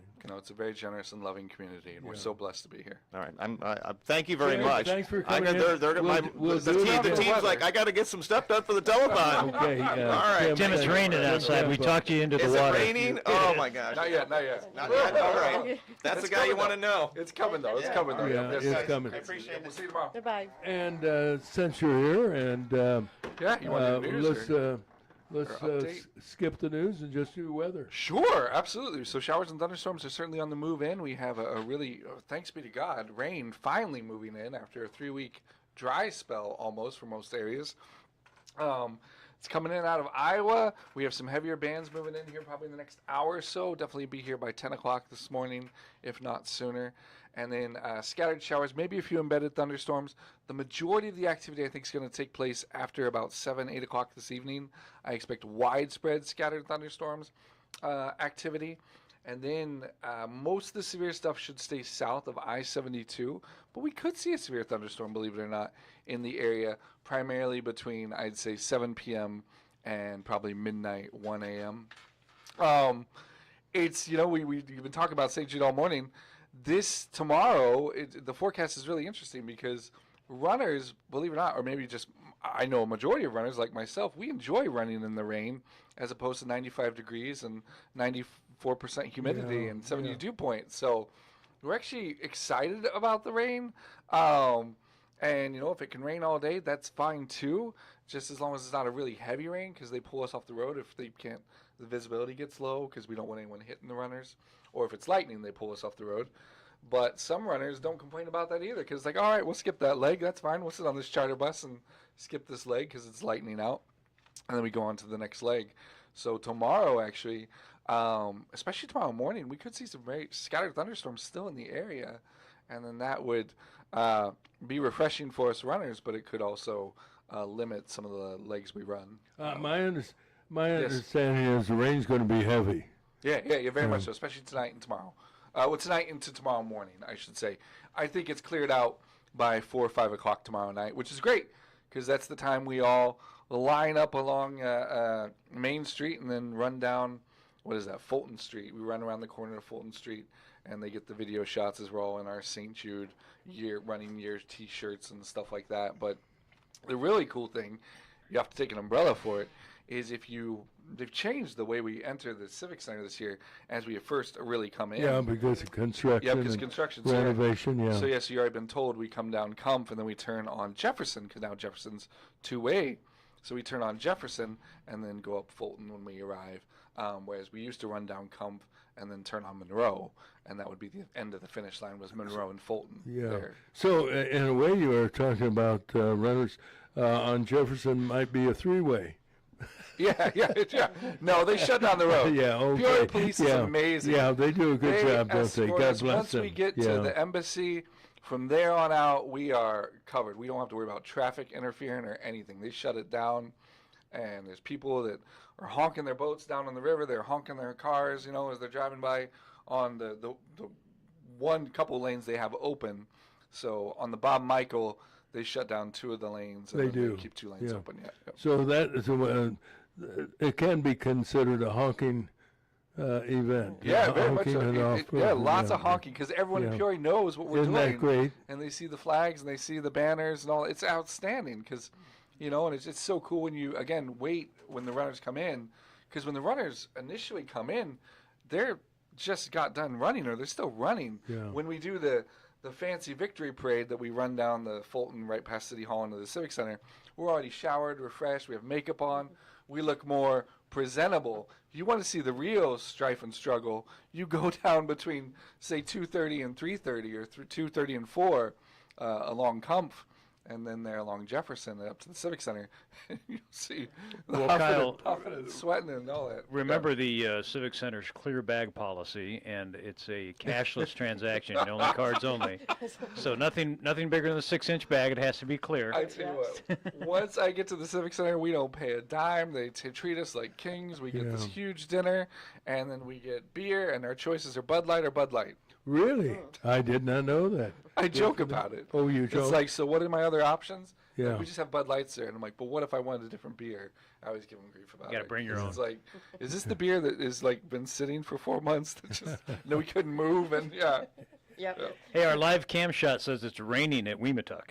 There you go. It does. It's It already is. moved in. Well, So there you it's- go. So you're not going to be able to play golf for a while. No, but that's okay because we need the rain. You But need the rain. Tim's You getting know, wet. I was mentioning the other day that I was watching a golf tournament, and I can't remember, which is important, where it was taking place, but the fairways and the tees were beautiful, were green, and then you come to the green, the putting surface. the putting surface, and it was brown and green. I thought, are you watering the greens, or are you just watering the fairways? A lot of times they get fungus and it'll kill the green. I that think day. that's what was taking place, for that matter. Any rate, we need to get our pet tip of the day with Louis Linder. Louis, are you there? Today's pet tip is brought to you by Peoria Pet Crematory of Peoria and Lewiston, providing final care for family pets, large and small, 24 hours a day, 7 days a week. Their phone number is 713-1898. That's 713-1898. More information is available at peoriapetcrematory.com. Pet lovers are dedicated to their animals, all species from horses to turtles and of course cats and dogs. If you are a pet lover, learn these little known, somewhat amazing facts about your pet. Did you know that every year hundreds of dogs die from eating chocolate? As a human who eats chocolate to feel good and a human who likes to share that good feeling with my pooches, I have to make a conscious effort to remember that what's good for me can be bad for my pets. Chocolate is one of those foods. It's highly toxic and an absolute no-no for dogs. Pet owners who routinely feed their pets bits of chocolate chip cookies, chocolate candy bars, chocolate-flavored cake, or ice cream are playing Russian roulette with their dog's life. Dogs love chocolate once they've had it, and they develop a craving for it just like us humans. How much is too much? Well, it depends on the type of chocolate, and it depends on your dog's weight and age. The best prevention is to never give your dog chocolate in any form. If you suspect your dog is ill from chocolate poisoning, you should get him to the vet immediately. Death can occur in only a few hours. Some symptoms to watch for include vomiting and diarrhea, restlessness and hyperactivity, and may include muscle twitching and frequent urination. We love our pets too much to cause them unnecessary grief. So the next time your dog looks longingly at you eating a chocolate bar, give him a string bean or a carrot. These are better for him, and he will love you just the same for it. This whisker of information has been made possible by a grant from the Corporation for Public Broadcasting in partnership with Spot, Saving Pets One at a Time, and KSVR Studios. Theme music by Stuardo Glasser and produced by Isla Bystrom-Williams. Today's pet tip has been brought to you by Peoria Pet Crematory of Peoria and Lewiston, providing final care for family pets, large and small, 24 hours a day, 7 days a week. Their phone number is 713-1898. That's 713-1898. More information is available at peoriapetcrematory.com. Thank you, Louis Linder. This portion of our program, by the way, is brought to you by Realtor Kathy Reynolds of Home Smart. Hard work produces results. That's one of the reasons why Kathy is so successful. She's a hard worker. She gets results for her clients seeking to sell or buy, or maybe both, their next home. Learn more from Kathy Reynolds of Home Smart at 309-696-2162. How about this day in history? Yeah, quiz time. Oh my gosh. We had the one for today. So this one will be for August 1st. Saturday. Yes. August 1st. 2003, something happened in the media. What was it? What's the frequency, Kenneth? What was your question? What's the frequency, Kenneth? Is that when Dan Rather got accosted on the streets of Would New York? you use that microphone instead? For some reason, that microphone is impotent. Is that when Dan Rather got accosted on? No. Oh yeah, that's right. That's right for the George Bush thing. That's right. Okay, was it like he said? Was it TV? I would say yes, but I don't know how to answer the question because tell me what you mean by TV. Was it live broadcast? Yeah, was it broadcast as opposed to the newspaper? Was it a live broadcast? Yes, but I'm afraid you're going down the wrong path. But yes, So, in answer to the question, it wasn't pre-recorded. no. Okay, so it was live. Was it on a cable channel? You're asking somebody who's not very technical, and based on what you're trying to answer, it's yeah. I'm going to say yes. Okay, so it was a cable channel. All right. Was it a cable news channel? No. Okay. I think what I want to help to clarify this is don't think in popular terms of television or even a cable channel, although it is a channel, I guess. This is really confusing. Yeah, I know. I'm not giving you good clues. Was this a good thing that happened? What was that? What? Was it a good thing that happened? Well, now that's a good question because some people say yes, some people say no. Okay. Was it coverage of an event? No. Did a certain medium go away? Okay, let me help you. Yeah. It's similar to Facebook. Oh, streaming. MySpace. Streaming. Correct. MySpace. MySpace. See why I was having trouble? I don't know. How do you define MySpace? That's social media. That's social media. Got Yeah, it. Okay. social Yeah. media. Sorry. Yeah. That was a big deal back in 2003. Yeah, Tom was everyone's friend. Do you remember the guy's name? Tom. Tom? Yeah. Tom who? I don't know. He was my friend. Tom. He was my friend. He was my first friend on MySpace. Tom Anderson. Was his name. And they were with a marketing firm called what? E-Universe. Cool. And MySpace. Did you know that in 2005, News Corporation bought the parent company of MySpace for how much? 80 million. 580 million. Whew. That was 500 off. Despite rebranding the social media platform Good job, Tom. after Facebook as the largest social networking site, MySpace was sold to specific media and what famous personality?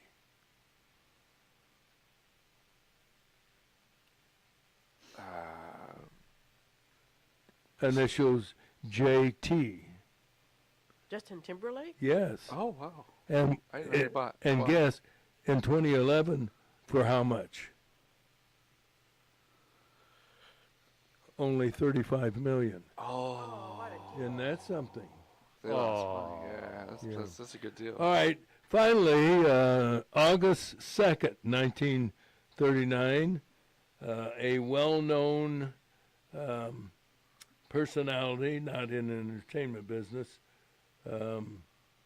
signed a letter written by Hungarian scientists to President Franklin Roosevelt about what and by who? Or by who and about what? It was about the final solution. Is that the Nobel Peace Prize? I don't know. What is the final solution? It's about the Nazis and they're wanting to exterminate the Jews. And No. then, okay, No, eradicate the Jews. Okay. Well, let's start with the person Okay. first. Nobel? Hitler? No. What'd you say? Hitler? No. This was a good guy. Einstein? Einstein. Einstein, okay. Albert Einstein. So what was the letter about?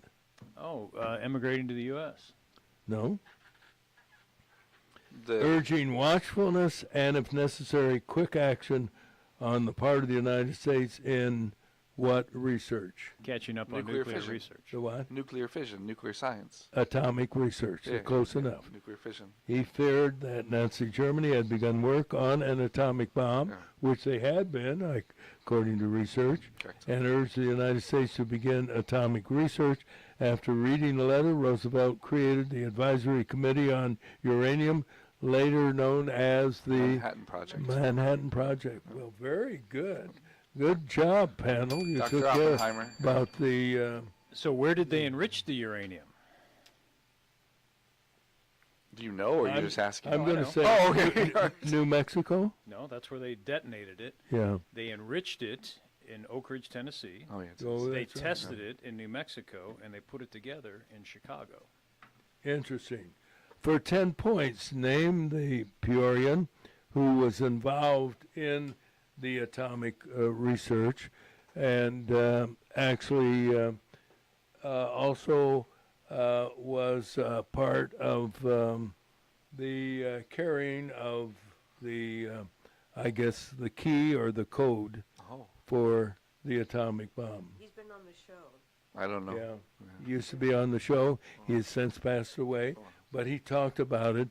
And I don't think anyone ever wrote a story Was in that the General Journal Downing? Star. Pardon? Was it Downing? No. He was a former city councilman.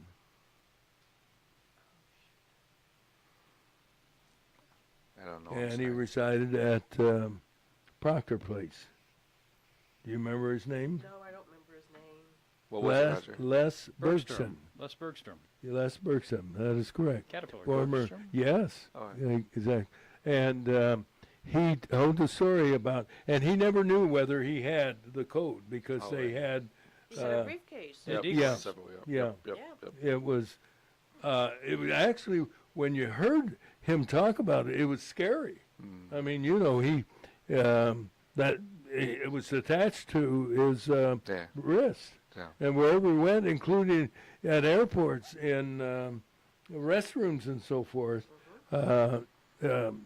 It was quite a story. I'm going to see if I can find in our what time do we have? Our archives.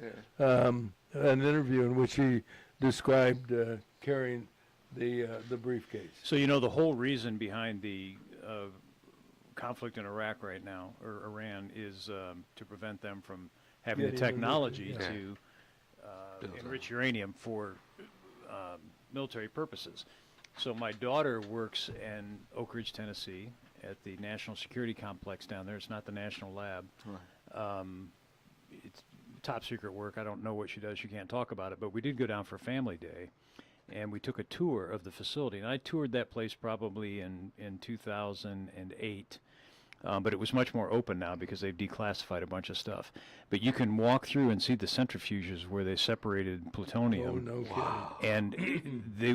And interesting fact, and this is public knowledge now, but the United States has not enriched uranium since 1943. We did so much then, and then with the decertifying of all the missiles, with the disarmament, we were able to salvage all that stuff. So the delivery system has changed quite significantly, but we haven't had to enrich uranium because we still have a big stockpile of it. But you see these big centrifuges where they get the uranium-236 and 235 or whatever and do it, and these things haven't been functional. Well, they're still functional, but they haven't been used since 1943. And you walk through and see this stuff, and that's what we're trying to prevent Iran from having. And we've got it sitting around in this town the government built in 1943 to respond to Einstein's concern. But it's pretty phenomenal. And there's a replica of Little Boy and Big Boy, the bombs, and the destruction that came out of something about the size of a small child's coffin. Little known fact. Now, this was in Oak Ridge, right? Yes, sir. Yeah. Little known fact. That's where the Oak Ridge boys got started. Are you serious? No. Oh, all right. Oh my goodness. I wish I had a picture of Go wait in the truck. That's what you tell your son. That's what you tell your Go wait son in when the they act car, up. son, for Go saying that. Hey, we had fun. Did you have fun, John, this Had a week? blast, Roger. Thanks for having me in. You bet, and we'll see you next week. as well. God willing. Yeah, God willing, and He will, for that matter. God bless you, and Thank you. Good luck on your run. Yeah. From Springfield to 74 miles. Yeah, amazing. What time do you start running? 4 a.m. 4 a.m. in the morning. Oh my goodness. Yes, okay. 3.2 miles is my first leg. Yeah. So. And Terry, thanks for coming in, including yesterday on your day off, for that matter. Dr. Gene Sidler and Becky, have fun on your visit and vacation in the foothills and the mountains of Gatlinburg, Tennessee. And our thanks to Julie Holthaus. And what a neat guy, Tim Campbell. Well, Julie's a sweetheart, and Tim Campbell. Enjoyed talking to him. And, of course, our good friend, Mike McCoy. Have a great weekend, everybody. God bless America. And God bless you. And God bless all the runners who are running for a good cause, and it's the children of St. Jude. Remember, God loves you, and so do we. Have a great weekend, everybody.